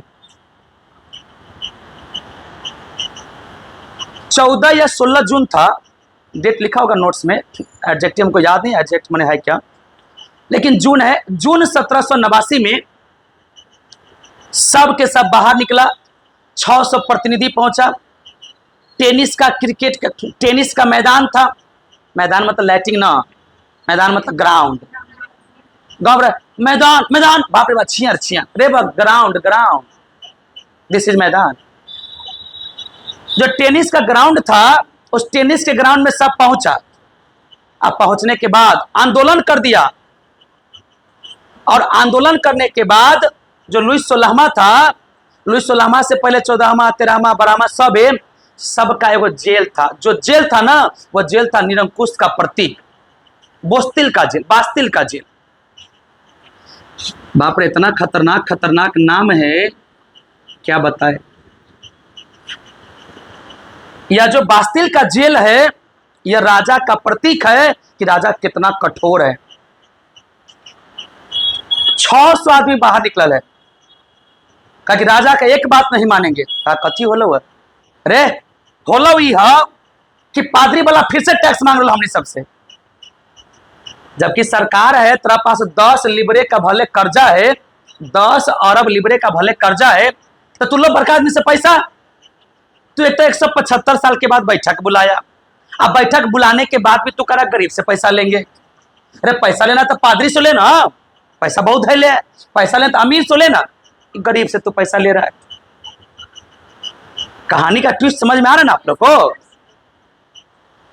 तो ये करा कि पैसा हमने सबसे लेगा। हम खुश इसलिए थे कि बैठक होगा तो बैठक में कहेगा सब धनिक पैसा देगा, गरीब सबको बांटेंगे। ये तो उल्टे काम कर रहा है, गरीबे से खून चूसने का फिर प्लानिंग कर रहा है। रॉबस्पियर एकदम खड़ा हो गया। उसमें से को ब्रिंसो कहा कि हम उतरा चाहते हैं दोस्त, तू दर जे करवे से कर, हम आते ना कुछ ना हो। तो रॉबस्पियर का मनोबल बढ़ा, सीधे स्टेट के बैठक हुआ था, स्टेट के बैठक से बाहर निकला, सब आंदोलन करने के लिए पहुंच गया। कौन ग्राउंड में? तो टेनिस ग्राउंड में। फ्रांस के जो टेनिस ग्राउंड था, ग्राउंड में पहुंचा, सब लोग विचार लगाया कि चलो इसको लूट लेते हैं, बास्तिल जेल को आग लगा देंगे, ये कर देंगे। बास्तिल जेल क्या था कि राजा के कठोर शासन का प्रतीक था। मतलब राजा के सामने अगर कोई कुछ बोला तो उठा के बास्तिल के जेल में धर देगा। जैसे अपनी सबके अभी कहना कहते काला पानी के सजा दिया, मतलब अंडमान निकोबार द्वीप समूह में धर दिया कि ना कोई वहां जाए ना कोई आवे, तो सर गल के मर जाएगा। वैसा प्रतीक था बास्तिल का जेल। मतलब राजा को खिलाफ अगर कोई बोल देगा, लुई 16वां के खिलाफ, 14वां क्यों ना हो, 15वां क्यों ना हो? अभी वर्तमान में कौन है? लुइस सोलामा। इस सौबे का प्रतीक चिन्ह क्या है? बास्तिल का जेल। और इस बास्तिल के जेल में कह रहा है कि सब 600 लूट लेते हैं, जितना बंद होगा सबको बाहर निकाल देंगे और घोषणा करेंगे कि हम सब आजाद हो गए। और यह 20 जुलाई 1789 को घोषणा किया कि लुइस सोलामा के इतना औकात है तो अपना बास्तिल का जेल बचा ले। मतलब कोनो कहे, जैसे मान लीजिए कोनो को अड्डा आपका होगा, उस अड्डा पर हमला करने आएगा जो सबसे मजबूत आपका अड्डा है, तो आपके मन में कैसा भाव चलेगा? साले का हम ही देख देगा, हमारा अड्डे में नहीं देते। तो 600 आदमी में रॉबस्पियर खूंखार आदमी बन के आए। कहानी कुछ ना समझ। रॉबस्पियर कह रहा है कि कोई नहीं जाएगा आंदोलन में, सब इधर आओ। रे तू सब जाइबे, तोड़िए सबसे पैसा ले, तो कौन फायदा जाने से रे? आ तू इधर हमारे पार्टी में आ। कहते कहते कहते पूरा किसान, पूरा मजदूर, शिक्षक, हम गए थे। हम शिक्षक ना, हम गए थे। अब दूसरा रूप में आए हम शिक्षक बन के, कोई बार में हेड मास्टर वाली सब पहुंचल है ना, सब पहुंचल। और यह जो बास्तिल का जेल था, यह जो बास्तिल का जेल था, 20 जुलाई को घोषणा किया कि राजा लुइस सोलामा को औकात है ना, अपना बचा ले बास्तिल के जेल को। लुइस सोलामा को यदि औकात है तो अपना बास्तिल के जेल को बचा ले। पूरा सेना आके रह गया, ए सेना सब यहाँ रहो, लुटने आएगा तो मारना। डेट भी घोषित है 20 जुलाई को। सोचिए, इतना कठोर रॉबस्पियर है कि डेट घोषित करके तब लुटने जा रहा है। हमारा कहे कोनो पाकिस्तानी वाला कि हम बिहार लड़े आओ, तो पहले से बंदूक गनासद है रख ले, आना बेटा काटी दो। ये घोषित करके तब जा रहे, आओ ना, तब तरह हम बताते। आ गया तो 7 गो लोगों में बंद था, 5 और 2 7। बास्तिल के जेल में 7 गो लोग को बंद कर लिया राजा, इसलिए कि 7 गो आदमी रॉबस्पियर जैसन था जो राजा के खिलाफ बोला था, तो बंद कर दिया था। अरे 7 निकल शांति से। अब पूरा सेना को मार दिया, कहा कि राजा केने हो, तो बैठल होकर बुला के लाएगा। राजा को खींच के लाया, कहा कि सुनो, तोरा इसलिए खींच के लाए हैं कि तोरा मारेंगे नहीं। बेचारा 1774 में तराजे बना, 89 में क्या मर जाएगा। हम डेट लिख दिए 1793, कहानी बनेगा ना। और कहते आप पकड़ ले तो मारिए देते, अभी ना मारते, अभी बचता ही। तो 1789 में जब आंदोलन हुआ, तो इस आंदोलन से क्या राजा के शासन समाप्त हो गया? नहीं, राजा का शासन अभी है। राजा को पकड़ के लाया, कहा कि बैठ बा, कहा की बात, जे काबू से करिए, कहा कि ठीक है। हम सब जे काबू से करिए, कहा कि वह बात ठीक है। एकरा कहते संवैधानिक राजतंत्र, मतलब राजा का शासन है लेकिन संविधान, नियम, कानून प्रजा के अनुसार चल रहा है, इसको कहते संवैधानिक राजतंत्र।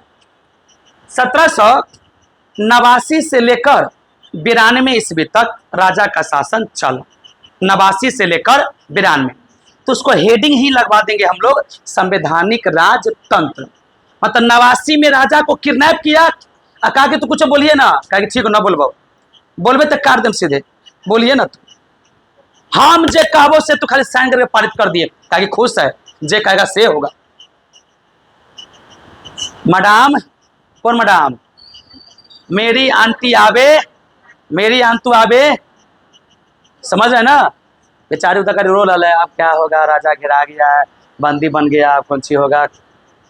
10 अरब लिबरे का कर्ज चढ़ाए, आ 2 महीना के बच्चा के देख रेख में 60 उतरा महिला कर दिया होगा, 15 अरब लिबरे कर दिया होगा महारानी मिला के। महारानी कुछ बोल रहा है, कोनो लड़का कुछ महारानी का फांसी पर लटका दो इसको, हमारा खिलाफ बोला लटका दो फांसी पर। आप इतने से कहानी समझिए कि कितना कर्ज में डूबा है फ्रांस वाला। लुइस सोलामा को बंदी बना लिया, संवैधानिक राजतंत्र घोषित कर दिया। संवैधानिक राजतंत्र का मतलब कि राजा का शासन रहेगा लेकिन जनता के अनुसार संविधान, संविधान का मतलब नियम और कानून चलेगा। अब उसी बीच में हुआ क्या, 1791 ईस्वी में घोषित किया कि अब राजा का शासन समाप्त होता है, संवैधानिक राजतंत्र चलेगा, मतलब राजा रहेगा, राजतंत्र समाप्त होकर संवैधानिक राजतंत्र चलेगा। तब पहले राजा का शासन था तो निरंकुश था, जे कहता था से होता, क्या कि अब नहीं, हो गया सो गया। 91 से राजा का शासन समाप्त हो गया, राजा रहेगा जनता के अनुसार, मत राजतंत्र समाप्त करके संवैधानिक राजतंत्र। 92 में राजा रहा बेचारा। अब इस सब्जेक्ट कहता था रॉबस्पियर, ब्रिंसो, एक दूगो दोस्त था दंते और हर्बर्ट, दंते और हर्बर्ट एक दूगो दोस्त था रॉबस्पियर का, प्रमुख नेता सब हुआ। इस सब के समझ में कुछ नहीं आ रहा है, तो हमरा देख ना कोनो करिया थोड़ी ना है, सब खाली गोरके के फिराक में लागल, आ करे के बाद कौन देखते? तो हम करिया है, हम जिंदगी उज्जर उज्जर बनाते हैं सबको। हुआ क्या, लुइस सोलामा अपना घर वाले कर रहे ए तो अपना बाबू के समाज पिठा दे, कहल कथी होलो तो दिखाई कि हम कैद होकर रहे में, जो कह दिया ऑस्ट्रिया में, कहल देश फ्रांस अलगे ऑस्ट्रिया अलगे है, और ऑस्ट्रिया की राजकुमारी मेरी आने से शादी कर ले, कब अपना पिता के सैनिक भेजेगा, हमारा छुड़ाएगा। बगल में ऑस्ट्रिया के बगल प्रासा था, प्रासा जर्मनी का बहुत बड़ा प्रांत है, पढ़ाया था जर्मनी की करण में, कहा कि प्रासा वाला को भी कह दो, कहा कि तू शांति से बैठ, हम सबके बुला अबै छी। लेकिन रॉबस्पियर को बात पता चला कि हमने सबके मारे के लिए तो सेना बुला देगा, सेना। कहा कि ले फिर से साइन कर, कहा कथी पर? ऐसा साइन करो कि फ्रांस की सेना ऑस्ट्रिया पर हमला करेगा। कहा कि रे हम ओकरा बुलवा रहल छी मने मने कि आके हमरा छुड़ा के ले चले, आई हमरा से साइन करवा रहा है जबरदस्ती कि यहाँ का सेना उस पर हमला करेगा। अब राजा को पहले से पता है कि तू साइन ना करबे तो मारल जाएबे। संवैधानिक राजतंत्र का मतलब क्या, तो नाम मात्र के राजा है, जैसे अभी राष्ट्रपति भारत में नाम मात्र का राष्ट्रपति है, पूरा काम कौन करेगा? प्रधानमंत्री। तो राजा तो नाम मात्र का ना था, पूरा काम कौन कर रहा था? रॉबस्पियर, जनता कर रहा था ना। बेचारा ये सोचा कि उधर से आएगा बचावे के लिए। अब एक बात एकरे पता है, और रॉबस्पियर को जब पता चला था कि कानून पारित करो, ऑस्ट्रिया पर हमला होगा, प्रासा पर हमला होगा, कि दोनों ओकरे पर हमला करवा रहा है जकरा हम बुलाए छुड़ाने के लिए। साइन कर दिया, ठीक है हमला करेंगे, हमला करवाओ। घर वाले करे पगला, तू हमारा बाबू के कहली है सेना भेजे के लिए, आ तोरा बाबू के मारे जा रहा है। घर वाले अलगे टेंशन में, जो कर फुटा तू मर, भगला उसका कोई मतलब ना हुआ। घर वाले कह रहा है कि तुम मर जैसा मतलब है कि है, अब और बाप के बुला के बाप के मार ले। जैसे हम तोरा कहे मने मने बाबू के बुला ली है, भाई सब पकड़ ले, भाई से बड़ा मारिए, तोर बाप आता हो, तोर भाई आता तो बचाते, तब कहते तो छोड़ देते। इधर से कहा चल तू ठीक है बोल कि भाई बाप आतो तो हम मारबो, मतलब तू घर वाली कह के बुला ले या भाई से पिटवा दे, तू ना घर के ना घाट के। घर वाली ठूस तो इन्हें से लाठी मुंह में हबरा देता हो, और उन्हें से भाइयों मारता हो। उसने काम हो रहा है कि नहीं हो रहा है इसके साथ? तो जो रॉबस्पियर था, कहा कि आंदोलन होगा, कहा केकरा खिलाफ? ऑस्ट्रिया पर हमला करेंगे। टेंशन में आ गया, कहा कि हमला होगा, हमला हुआ, जीत गया। तो रॉबस्पियर कहता है सब चीज अब हो ही गया है। मीटिंग बुलाया दोस्त का, एक दोस्त ब्रिंसो गया, ब्रिंसो के बाद दंते गया, दंते के बाद हर्बर्ट गया, आई अपने सब ने कहा कि देखो दोस्त सब चीज हो गया है। ब्रिंसो का रॉबस्पियर से, अब राजा सबके सब चीज हो ही गया तो क्या काम बचा है? कहा कि बहुत काम बचा है, तो कभी रॉबस्पियर कहता है कि पहले जो लुइस सोलामा ना होगा फांसी पर लटका दे, अब राजा का भी शासन नहीं चलेगा। तो लोग कहा रे, कहा कि ये नियम निकाल रहा है कि जो भर दिन में सप्ताह के 3 दिन का अगर टैक्स देता होगा वह चुनाव में लड़ेगा, अब बाकी चुनाव में नहीं वोट देगा, ऐसा हो नहीं सकता है। रॉबस्पियर जो लुइस सोलामा था, लुइस सोलामा को फ्रांस की राजधानी पेरिस में बीच सड़क पर बुलेटिन चढ़ाया, एकदम हथियार तलवार ऊपर से गिरा दिया, गर्दन अलग धड़ अलग कर दिया। वो दिन था 21 जनवरी 1793। अभी भी राजा का शासन है ये है, राजा मर गया, अभी भी राजा का शासन है ये, तो राजा खत्म नहीं हुआ अभी तक। किरबिनिसो कहा कि दोस्त आप तो खत्म हो, अपनी सब राजे राज हो, चढ़ाओ फांसी पर करो। कहा कि रे हम तोरा साथ दिए तो हमरो मारेगा? कहा कि फांसी नहीं, बुलेटिन चढ़ाओ। फांसी नहीं, बुलेटिन चढ़ाओ। मतलब जैसे राजा को मारे हैं ना, वो साइज को मारो। कहा कि देख ले साला अपन जाति पाति छोड़ के साथ देवे अली। प्रथम विश्व के ना इटली गेल था, याद है? इटली चला ना साथ देवो, इंग्लैंड वाला घंटा दे दिया, कुछ दिया। कहा कि देखो अपन जात पात छोड़ के, मध्यम वर्ग छोड़ के निम्न वर्ग का साथ दिए, आई हमरे घर बुलेटिन चढ़ा दो। कहा कि बोले ना चढ़ा तो चढ़ा, पकड़ा, ऊपर से तलवार मारा, गिराया एकदम मजबूत भारी वाला, सर अलग धर अलग। तो दंते और हड़बड़ करा कि सर ई का है? कहा कि चढ़ा दो। कहा कि ले हम तो दोस्त थे। कहा कि दोस्त रे, चल चढ़। आज 1793 से लेकर 1794 ईस्वी तक आतंक मचा दिया। कोई बोलेगा लटकाओ, कहाँ? बुलेटिन पर। बुलेटिन का मतलब इना गर्दन करो, तलवार गिरेगा, ई खत्म, ई खत्म। सोचिए कितना खतरनाक सजा था बुलेटिन वाला। रॉबस्पियर लुई सोलमा को चढ़ा दिया 21 जनवरी 1793 को, और 1793 से लेकर दिसंबर तक ले लगातार सबको चढ़ा गिलोटिन पर। फिर कहा घर वाले कहाँ है? घर है, बुला के लेकर चढ़ाओ करो गिलोटिन। मेरी आंटी जावे, आवे ना, अब जावे, अब मेरी आंटी जावे। और मेरी आंतू आना जो इनकी घर वाली थी, बुलेटिन चढ़ा दिया। तो फिर कहते सोचा था बच्चा बच्चा कहाँ गया होगा? नानी यहाँ भागे ले। बच्चा तले सियान हो गया था, नानी यहाँ भाग गया ना, तो वो बुलेटिन चढ़ा देता। रॉबस्पियर बड़ा खतरनाक आदमी था। सोचे ना, ब्रिंसो साथ दिया, कहा कि चढ़ा दो बुलेटिन पर। दंते और हड़बैठ करा कि दोस्त का दोस्त चढ़ा दो। सोच रहे रॉबस्पियर कितना खतरनाक है। और इतना ही से समझिए कि 1793 से लेकर 94 में आतंक मचा दिया। महिलाओं का रहा है कोई महिला वोट नहीं देगी, कहा है फांसी पर लटका दो। डर के मारे कोई बोल रहा है वोट नहीं देना है, सरकार वोट नहीं देना है। अगर कोई कह दिया कि वोट देना है, चढ़ा बुलेटिन चढ़ा दो करा। क्या कि महिला का जन्म इसलिए खाना बनाएगी, कपड़ा धोगी, सबके लिए। ठीक है सरकार, हम सब खाना बनाएंगे, कुछ नहीं करेंगे। कह रहा है कि महिला मर्दावा से तुलना नहीं करेगा। जी सर, तुलना नहीं करेंगे। मतलब पूरा आतंक के राज मना दिले। कौन में? 1793 से लेकर 94 से। क्वेश्चन पूछेगा, रॉबस्पियर का आतंक का राज था कौन ईस्वी में? 93 से। लेकिन कुछ दिनों के बाद निम्न वर्ग के लोग देखा, मध्यम वर्ग के लोग देखा, ये बिना मतलब के सबके पकड़ पर बुलेटिन चढ़ा रहा है। ये कहीं जा रहा था, बेचारा अकेले पकड़ा गया गलती से।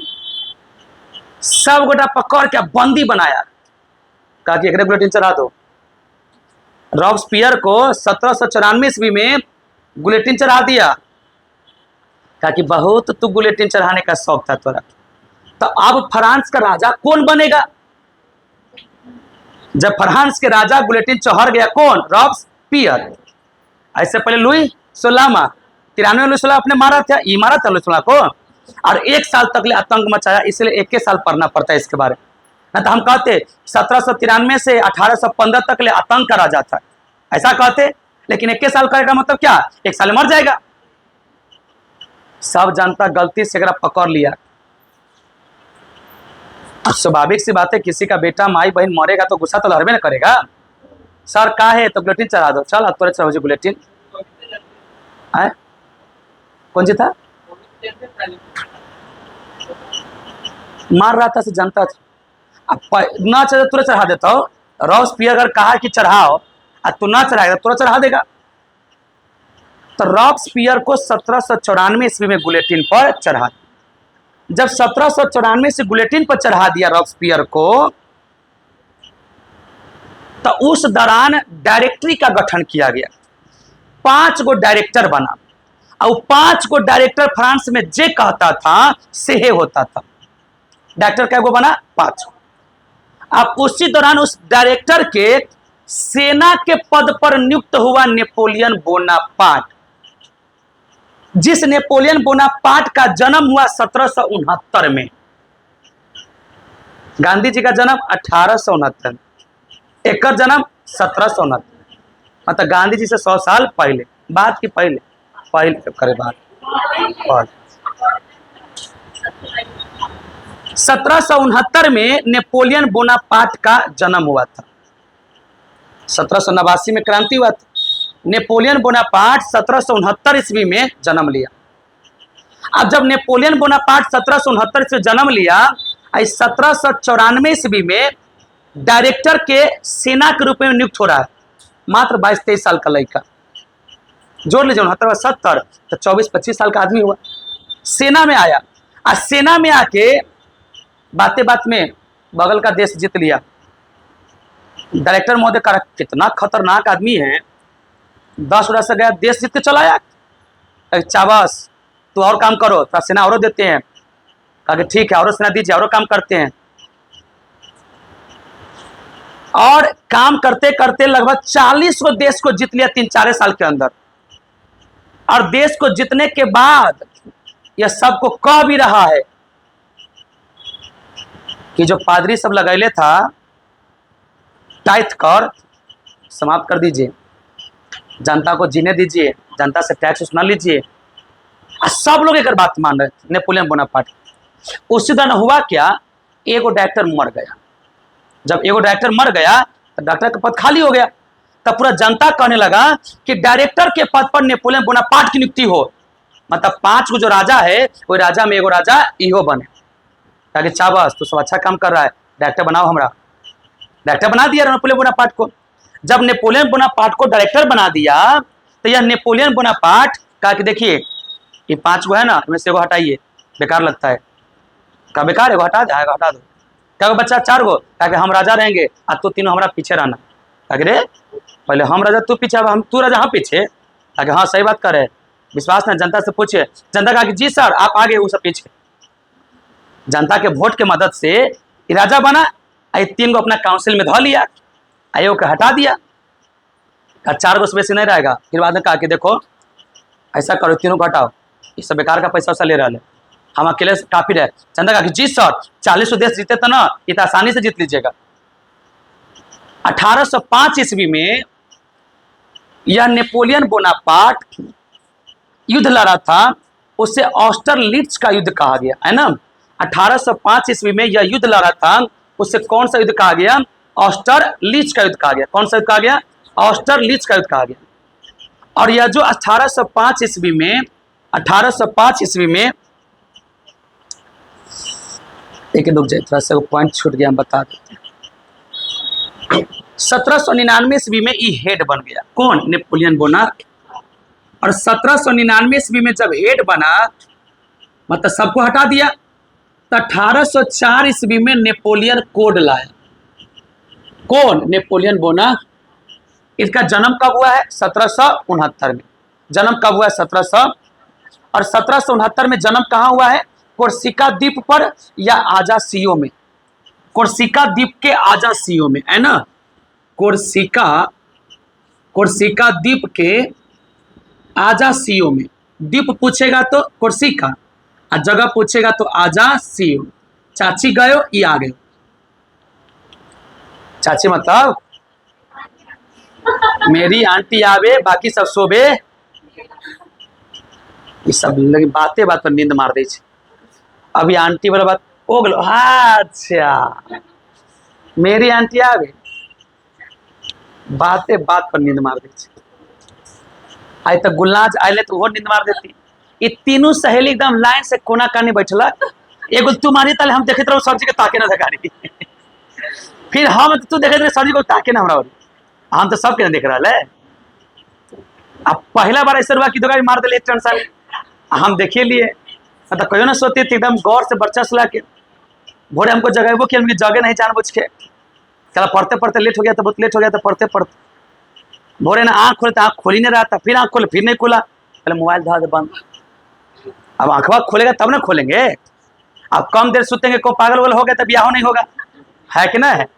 हमारा पहले से इच्छा है कि हम दहेज के पैसा खा के मरे। गांधी इच्छा थे कि हिंदू मुस्लिम को एक कर दे, तो मेरा भी एक इच्छा है कि दहेज का पैसा खाइए के मरे, है कि ना है। तो इसका जन्म हुआ 1769 ईस्वी में। किस द्वीप पर हुआ? कोर्सिका द्वीप पर हुआ। किस जगह में हुआ? तो आजासियो जगह पर हुआ। द्वीप पूछे तो कोर्सिका, आजासियो जगह का नाम। इस 1799 ईस्वी में अपने आप को क्या नियुक्त किया? हेड। क्योंकि सब खत्म, हम अकेले रहेंगे।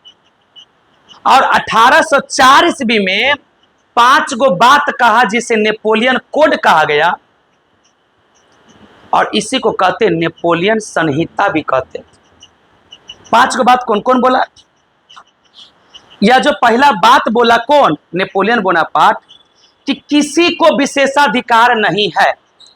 जनता कहा कि माई के माई कितना अच्छा नेता है। विशेषाधिकार का मतलब पादरी हो, कुलीन हो, सामंत हो, गरीब हो, सब एक बराबर है। कहा कि मस्त नेता है। बगल के देश वाला ललचा रहा है, काश मेरे यहाँ ऐसे नेता होता। कैसा? नेपोलियन बोनापार्ट जैसे। कह क्या रहा पता है?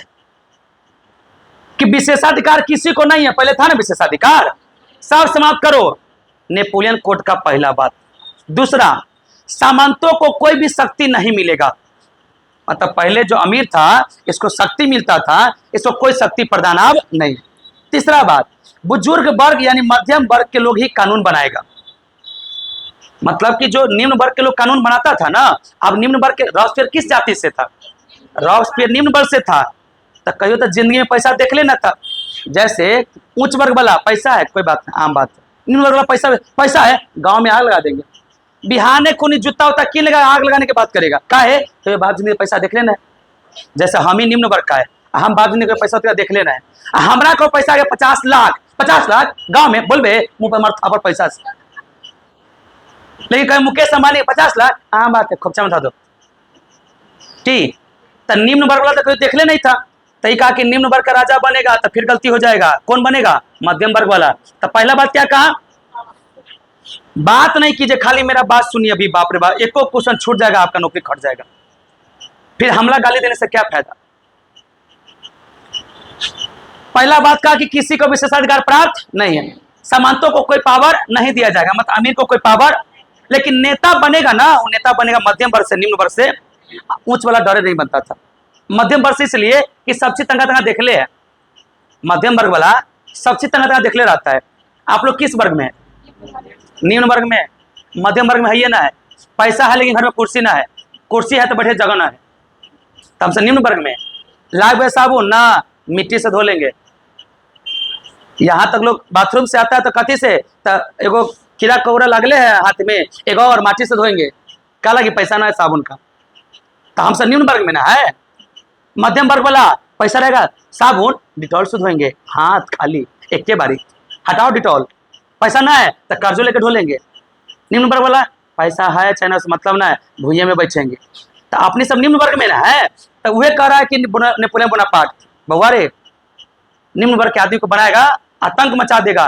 क्या मचा लेता रॉबस्पियर, वैसे अच्छा है कौन वर्ग का बनेगा? मध्यम। 3 बात समझ में आया?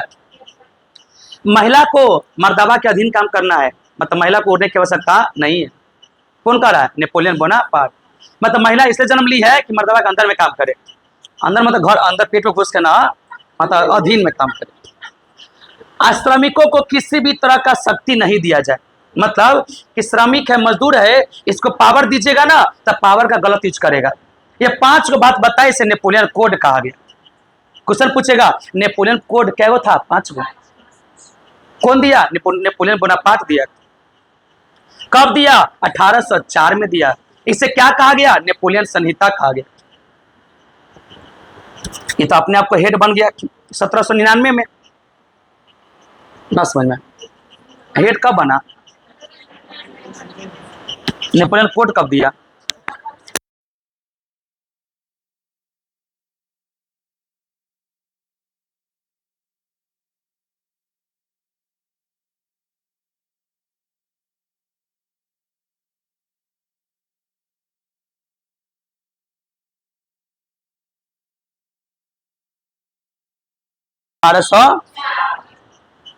उसको नेपोलियन संहिता कहे तो कोई दिक्कत? अरे नेपोलियन का कानून, संहिता मतलब क्या? कानून। इसके बाद 1800 राजा बन गया है। राजा बनने के बाद सबको समझा रहा 1799 ईस्वी में ही जनता का शासन चलेगा। कहा ठीक है, कहा सब समान रहेगा, कहा अच्छा बात है, कहा सब भाई भाई है, कहा और अच्छा बात है। यही व्यक्ति है जो कह रहा है लोकतंत्र समानता और बंधुता का नियम रहेगा। इसलिए हम लोग कहते हैं अपने भारत में प्रियम्बल प्रस्तावना में लोकतंत्र समानता बंधुता का नियम कहां से लाए? फ्रांस की क्रांति से लाए। तो कब से कब तक हुआ? तो 89 से लेकर 99 तक चला।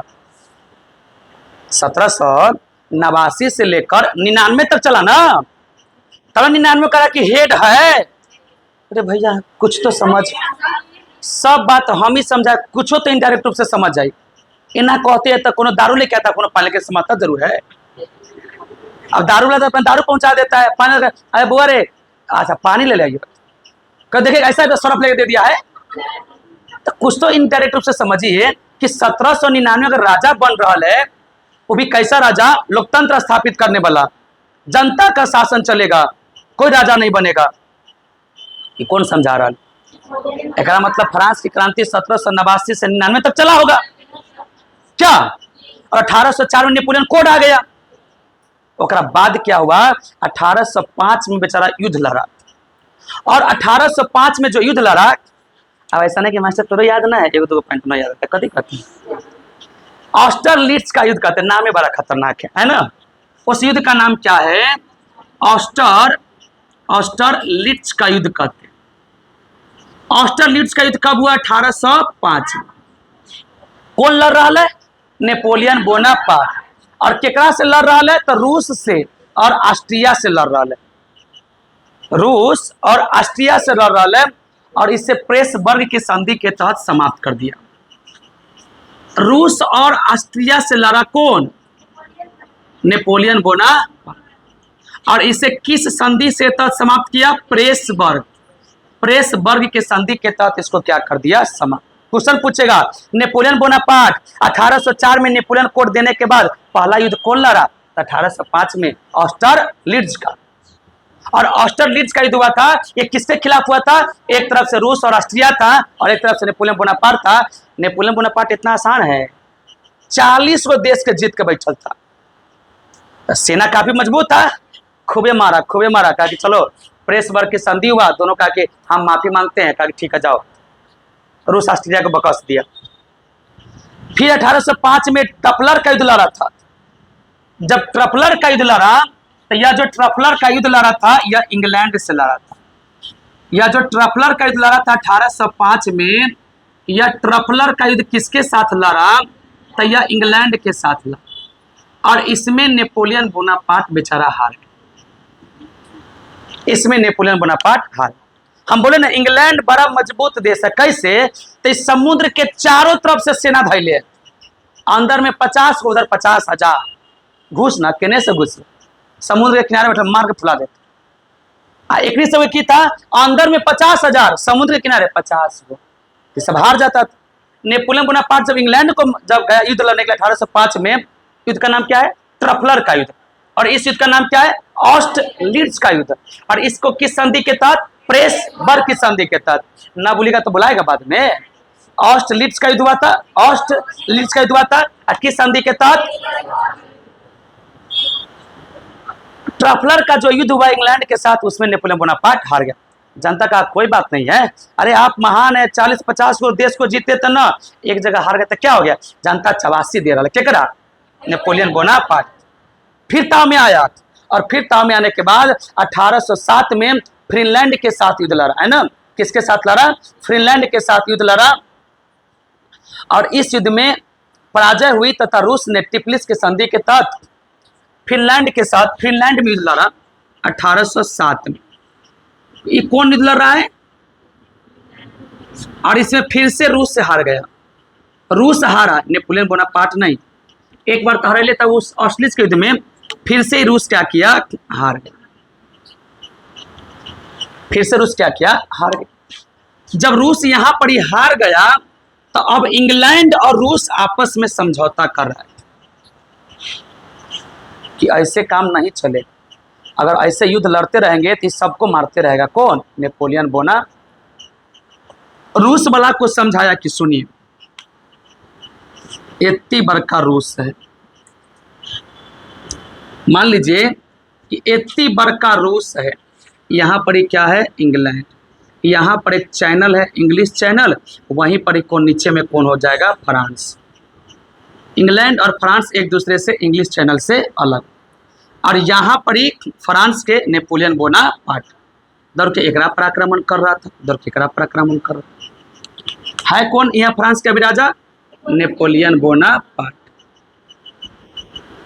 1807 में फिर से रूस पर आक्रमण कर दिया था, फिर से रूस को हरा दिया, लेकिन इंग्लैंड से हारा था कब 1805 में ट्रफलर के युद्ध में, ट्रफलर के युद्ध में। लेकिन उसी दौरान हुआ क्या से सुनिए, बेचारा नेपोलियन बोनापार्ट, नेपोलियन बोनापार्ट का से इसको मिटाए, अच्छा यहीं पर लिख देंगे खोपचा में, अच्छा यहीं पर लिख देंगे, मिटाने का मन नहीं करता, कहाँ कहाँ कुछ याद करवाना होगा दिक्कत हो। नेपोलियन बोनापार्ट 1812 ईस्वी में 13 में 1813 ईस्वी में 1813 ईस्वी में लिपजिंग का युद्ध लड़ा। आपको पहले से बता चुका, रूस की राजधानी है मास्को, रूस की राजधानी कहाँ है मास्को, मास्को है रूस की राजधानी। और नेपोलियन बोनापार्ट 1812 ईस्वी में राजा कब बना है 1799, 1812 चल रहा है, जन्म कब हुआ है 1769। कहाँ जन्म हुआ था कोर्सिका द्वीप पर, किस जगह पर आजासियो। 1812 में रूस का अभियान किया, यानी रूस के मास्को गया, कहा कि अब की बारी बहुत युद्ध लड़ रहा है, हम ठीक है करके आते। इधर से ताले इंग्लैंड वाला भी इधर से हावी होले केकरा ऊपर फ्रांस के ऊपर, नेपोलियन बोनापार्ट के ऊपर इंग्लैंड वाला भी क्या है हावी। और इधर से एक देश था जिसका नाम था स्पेन, स्पेन को जीतकर और अपना भाई को राजा बना दिया। कहानी यहीं से ट्विस्ट है, थोड़ा सा गौर से सुनिए। नेपोलियन बोनापार्ट पूरा विश्व को समझा रहा है कि लोकतंत्र चलेगा, जनता जिसको चुनेगा वही राजा बनेगा। तो फिर स्पेन वाला कहा कि भाई यार हम जनता को चुनने तो कहाँ दिया, तू तो अपना भाई को लेकर बैठा दिया। और नेपोलियन बोनापार्ट का जो भाई था उसको राजा बना दिया स्पेन का। सबको समझाया लोकतंत्र, अपने भाई को लेकर बैठा ले। ये क्वेश्चन कहावत सुनते होइएगा कि स्पेन की फुंसी नेपोलियन के जान लेके गया। स्पेन में जो फुंसी पड़ा, जैसे कभी कभी वो घाव तंगा फुंसी हो गया और वह घाव आदमी के जान ले लेता। स्पेन को जो फुंसी हो गया ना, वह फुंसी नेपोलियन का जान लेकर चल गया। कैसे? तो ये कहता था लोकतंत्र, तो फिर जितने के बाद भाई को कहा बैठाया, वहां के जनता से पूछता कि जब राजा हट गया तो कौन राजा बनेगा, कौन तू किसको चुनना चाहता तू बोलो। लेकिन ये उठा पटक करके नेपोलियन बोनापार्ट अपना भाई को बैठा दिया। मेरा फुंसी लगा कि लोकतंत्र कह के अब भाइयों को भेज रहा है, लोकतंत्र कह के भाई को भेज रहा है। स्पेन को फुंसी लगा, इंग्लैंड को कहा ऐसे ऐसे की बात है, क्या कि सब गोटा साथे हो जाओ। अब साथे होके मारेगा किसको? नेपोलियन बोनापार्ट को। नेपोलियन बोनापार्ट इतना तगड़ा राजा बन गया था कि देश अगल बगल के देश के जनता का काश मेरे यहाँ नेपोलियन बोनापार्ट होता तो हमारे यहाँ भी लोकतंत्र होता, समानता की बात होता, बंधुता की बात। छोटा सा गलती की भाई को बैठा दिया, ना बोले फुंसी जान लेके चले गया। छोटा सा गलती भाई को, अरे मुहावरा के तौर पर है, एक छोटा सा फुंसी के ना घावे काट काटा देते है ना, एक पर दिमाग उलास। हम कहते हुए समझाए भोरे उठ के पढ़ना चाहिए, कैसा भोरे उठ के पेपर बेचता होगा, कहाँ ज्ञान। हाँ, हम कहते हुए समझाते हैं भोरे उठ के पढ़ने से ज्ञान होता है, तो सर 4 बजे भोर में पेपर ला उठता होगा, कहाँ ज्ञान होता है। बताइए कोई बात हुआ? तो 4 बजे भोर इसलिए उठ रहा है, कमाना है उसको। बच्चा सब ज्ञान बांटते रहते, कहो कहो तो कह देता है कि सर 4 बजे भोर में उठ के पेपर वाला पढ़ता, कहाँ ज्ञान होता होगा। अब हम किसको जवाब दे? अगर आपके मन में छल कपट है तो ये सब समझ थोड़ी ना आएगा। फिर मतलब मन पूरा अच्छा से आज समझ लेंगे तो समझ में आएगा। कहानी शुरू से समझ में आ रहा है कि नहीं आ रहा है? स्पेन को फुंसी हो रहा है, मतलब लोकतंत्र में भाई का है। ये क्या था मास्को अभियान में, रूस की राजधानी कहाँ है? मास्को। मास्को गया था नेपोलियन बोनापार्ट, जीत के आते हैं। इधर तो हारिए गया था इंग्लैंड से। इधर का एक राजा है ये है, लगभग 6 लाख सेना लेकर निकला। चल रूस को मार के आते, अपना मिला लेंगे, मतलब फ्रांस में रूस को मिला लेंगे। 40 को देश तमिल किए, स्पेन भी शामिल है ये, एक से खाली हार गया था। काहे? एक नौसेना क्या था? मजबूत था। लेकिन बेचारा जब 1812 में गया तो रूस के राजा कहता है, रे पीछे हटो, कोई मार नहीं करेगा। ये सब का नेपोलियन बोनापार्ट कितना मौगा आदमी, लड़िए नहीं रहा है। रूस के राजा कह रहा है, और पीछे हटो, तू जितना आगे बढ़ेगा तू पीछे हटते जाना, अब पूरा गांव में आग लगा देना अपने घर में। आगे सरकार ई का है, इसलिए आग लगा देना कि सेना आते रहेगा और इतना अंदर आ जाएगा कि भूखे प्यास से मर जाएगा। कल लगी घर में आग लगा रहेगा कहाँ? वहां पर ठंडा पड़ता है, खाने के लिए अन्न नहीं रहेगा, मतलब मारना है बिना लड़ाई वाला, बिना गोली बंदूक वाला। तो ई अंदर जा रहा है, उससे पीछे हट रहा है। और ठंडा पर सेना, सर गर्मी में से आए थे, ठंड लग रहा है, अच्छा रहो तंग और चलते हैं। नेपोलियन बोनापार्ट कर रहा है, सर बहुत ठंड लग, मर जाएंगे, तंग और चलते हैं। कहा कि सर खाने के लिए, कहा कि लूट लो, कहा कहाँ कुछ बच्चा जरूरत है सब चीज। तो वहां के राजा तो दिमाग लगा ले कि सबसे जबते चलते रहा पीछे भगते रहा, ये अपने सब मर जाएगा। और इधर से गया 2.5 लाख खत्म, 2.5 लाख सेना मर गया। उधर से लौटा 5.5 लाख खत्म। मतलब फिर कहा कि चलो वापस लौटते हैं, कुछ होने वाला नहीं है तकारी। नेपोलियन बोनापार्ट जब लौटा तो 6 लाख में से 5.5 लाख सेना मर गए, भूख प्यास ठंडी से खाली। अब जो निकला है युद्ध करने के लिए, और 1 साल तक भूखे प्यासे कौन रहता है? 12 में निकला था और 13 में हुआ था लिप्जिंग का युद्ध, जिसको एससीईआरटी के किताब में लिप्सिंग लिखा हुआ है। आपको ना एनसीईआरटी पढ़ना है ना एससीईआरटी पढ़ना है, हम दोनों पढ़िए के पढ़ाते हैं। हाँ, हमरा पढ़ाने के बाद मन करे फ्रांसी क्रांति लाओ पढ़ लेते, गुल मास्टर बड़ा डायलॉग मार रहा था, सही बात है कि गलत बात है? तो एससीईआरटी पढ़ लीजिए, एनसीईआरटी पढ़ लीजिए, बड़ा मजा आएगा। लेकिन पढ़ाने के बाद, पढ़ाने से पहले नींद आ जाएगा, सर इस सामांत कथी होता है, यहाँ पर कहानी है तब ना, अच्छा घूस हमारा, वहां पर कहानी थोड़ी समझ में आ गया ना करके। किताब पढ़ने से पूरा कहानी समझ में ना आता है जितना फिल्म देखने से। हम आपको भोजपुरी फिल्म लिख के दे दे, हमारे पाली जब भाग रही थी तनी रवा बचाने आया तो फिर मार चला, लेकिन देखा मार और ऐसा मार चला था, ये तो कहानी ना हो गया। और कहानी समझ में आता है और लिखल बात उतना थोड़ी समझ में। अब पढ़िए तो आप समझ में आएगा कि ना। तो एनसीईआरटी बच्चा जो खूब रटते रहता है, एनसीईआरटी नींद ला देगा उसको।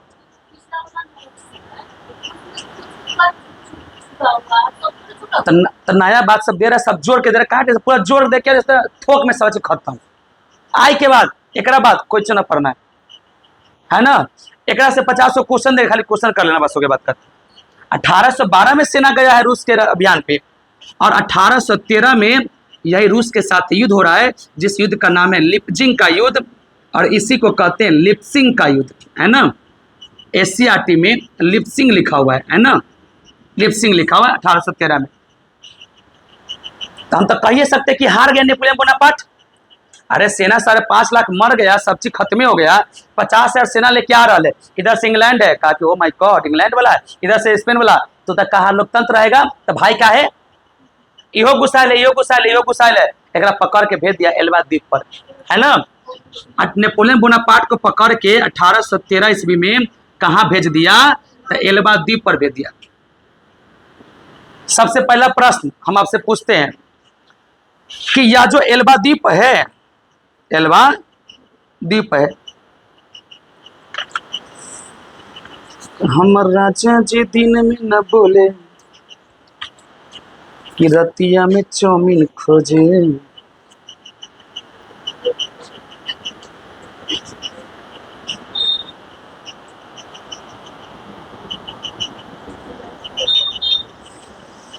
एगो चीज खोज रहे मिल नहीं रहा, पता ना कहाँ।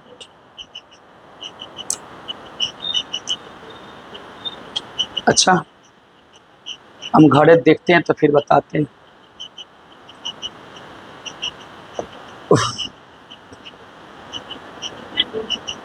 चलिए कोई बात नहीं, हम देखेंगे वो वाला नोट्स में अगर होगा तो हम बता दें। तो इस लिप्जिंग के में क्या क्या हो गया था? हार हो गया था। किसका हार हो गया था? Napoleon Bonaparte. इसको किस द्वीप पर भेज दिया? एल्बा द्वीप। इस एल्बा द्वीप से भाग के फिर फ्रांस की राजधानी पेरिस पहुंच गए।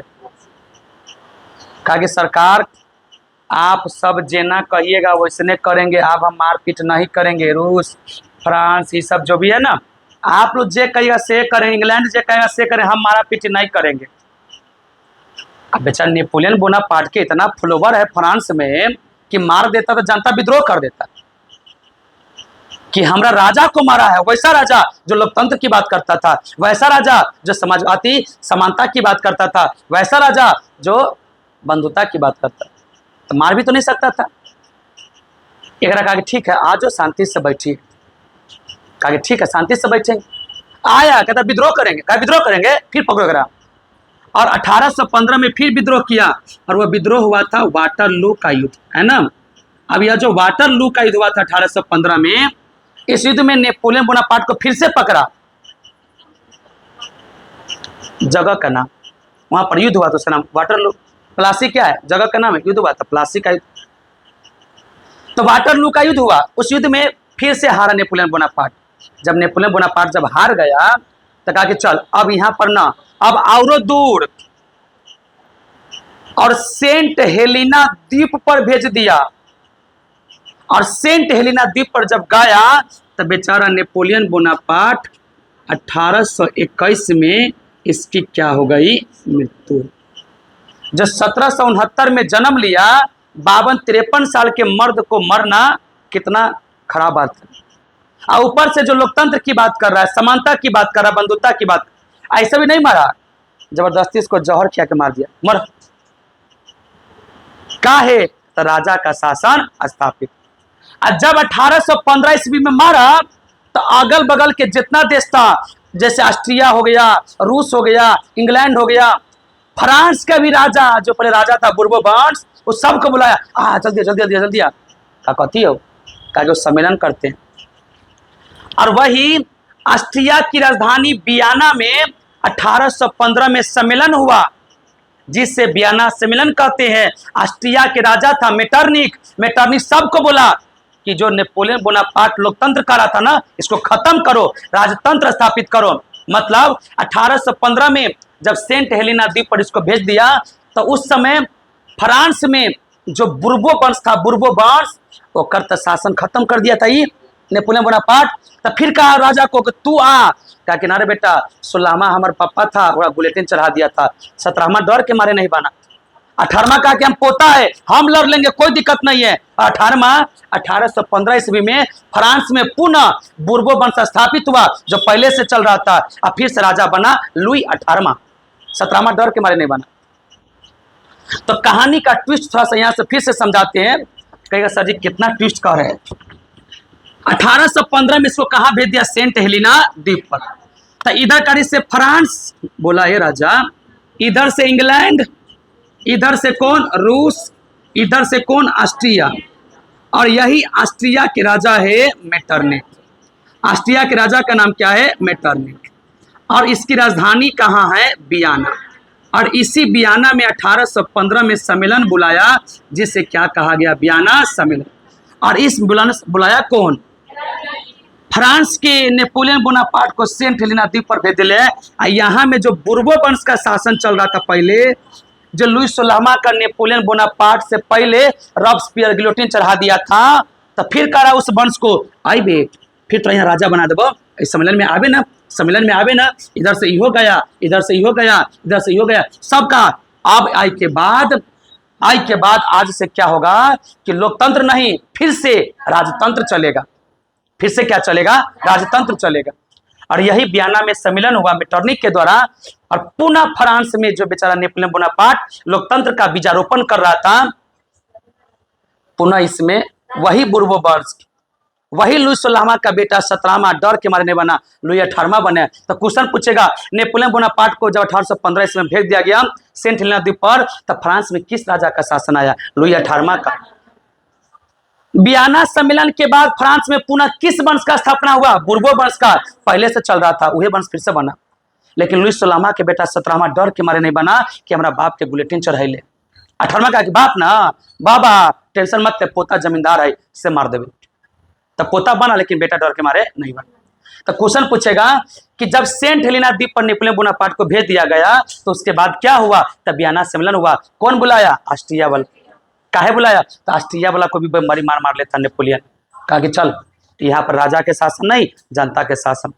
पूरा विश्व को बता रहा था कि जनता का शासन चलेगा नेपोलियन बोनापार्ट, सिकंदर की तरह सबको बता रहे। बेचारा अच्छा आदमी था, लेकिन मरने के बाद उतने दासा से मारा उसको। इसलिए कहता है कि जो नेपोलियन बोनापार्ट है ना, उसका खुद का चूहिया जो था उसको चूस गया, है ना। नेपोलियन बोनापार्ट के बारे में बड़ा अच्छा वो स्टेटमेंट लिखा हुआ है, हम पढ़ के सुनाते हैं, आप लोग थोड़ा सा सुनिएगा क्या लिखा हुआ है। कि यह जो नेपोलियन बोनापार्ट है, कौन सा है, नेपोलियन बोनापार्ट। यह जो नेपोलियन बोनापार्ट है, इसके बारे में बहुत अच्छा से कहानी लिखा हुआ था कि नेपोलियन ने जिस अंडे को दिया उसी अंडा का चूजा नेपोलियन को ही परेशान करने लगा। मतलब नेपोलियन ने जिस अंडे को जन्म दिया उसी अंडा का चूजा मतलब बच्चा नेपोलियन को परेशान करने लगा। मतलब नेपोलियन पूरा देश को लोकतंत्र समानता का स्थापित कर रहा था, वही नेपोलियन को सब पकड़ के सेंट हेलेना द्वीप पर भेज दिया, जो जनता के लिए काम कर रहा था।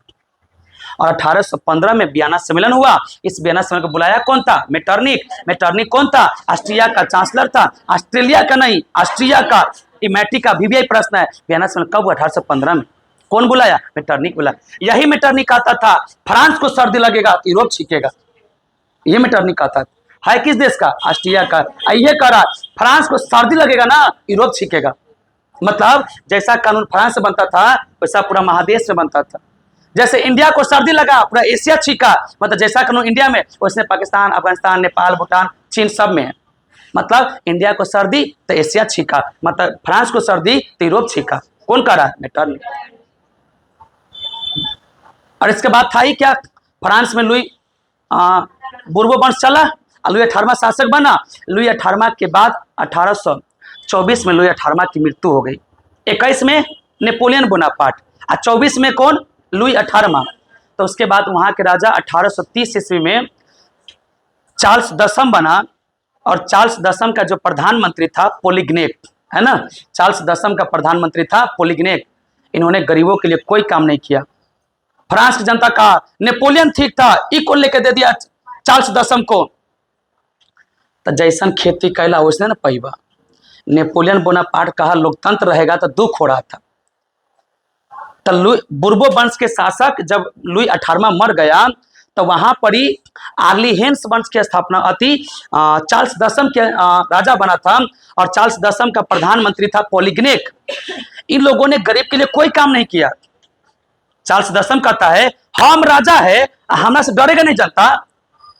नेपोलियन बोनापार्ट सबको सिखा दिया था डरिए उड़िए ना केकरो से, जनता के शासन चलना चाहिए। लेकिन इस युद्ध के बाद, इस सम्मेलन के बाद फ्रांस में बुर्बो वंश स्थापित हुआ, वह पुराना वंश जो पहले से चल रहा था। तो जो लुई 18वां मर गया ना, तो चार्ल्स दसम जब राजा बना, कहाँ के राजा बना, फ्रांस का। फ्रांस का राजा कौन बना, चार्ल्स दसम बना। प्रधानमंत्री कौन बना, पोलिग्नेक ने बना। जब पोलिग्नेक बना प्रधानमंत्री, चार्ल्स दसम बना वहां के राजा। तो कहता है कि हम राजा है तू डरो।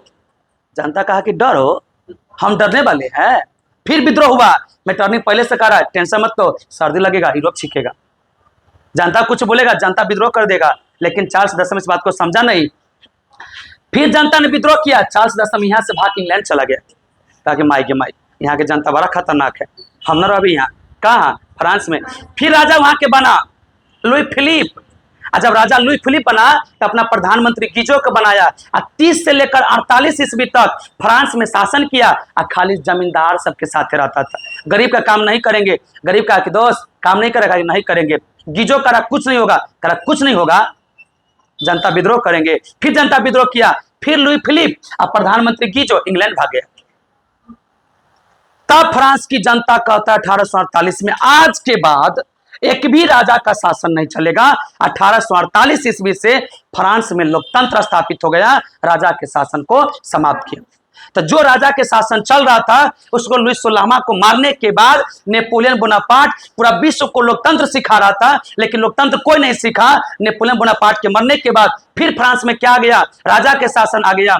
और 1830 तक ले चार्ल्स दसम रहा, प्रधानमंत्री पॉलिक्नेक रहा, लेकिन जनता का काम नहीं किया। जनता को डराने गया था, जनता का डरा दिया, भाग के चला गया कहाँ, इंग्लैंड। उसके बाद क्या हुआ, उसके बाद प्रधानमंत्री बना गीजो, प्रधानमंत्री बना गीजो, राजा बना लुई फिलिप। इन्होंने कहा कि हम विशेषाधिकार लागू करेंगे, कानून का कानून लागू करेगा, वो जनता के खिलाफ होने नहीं देंगे। और 1848 ईस्वी में फ्रांस से जिंदगी भरला राजतंत्र को समाप्त करके लोकतंत्र स्थापित कर दिया 1848 से। और लगभग 98 साल के बाद 1946 में यह भी अधिकार दिया कि महिला अब वोट देगी। तो फ्रांस की महिला को वोट देने का अधिकार 1946 में मिला, जब हम लोग आजाद हुए 1 साल के बाद।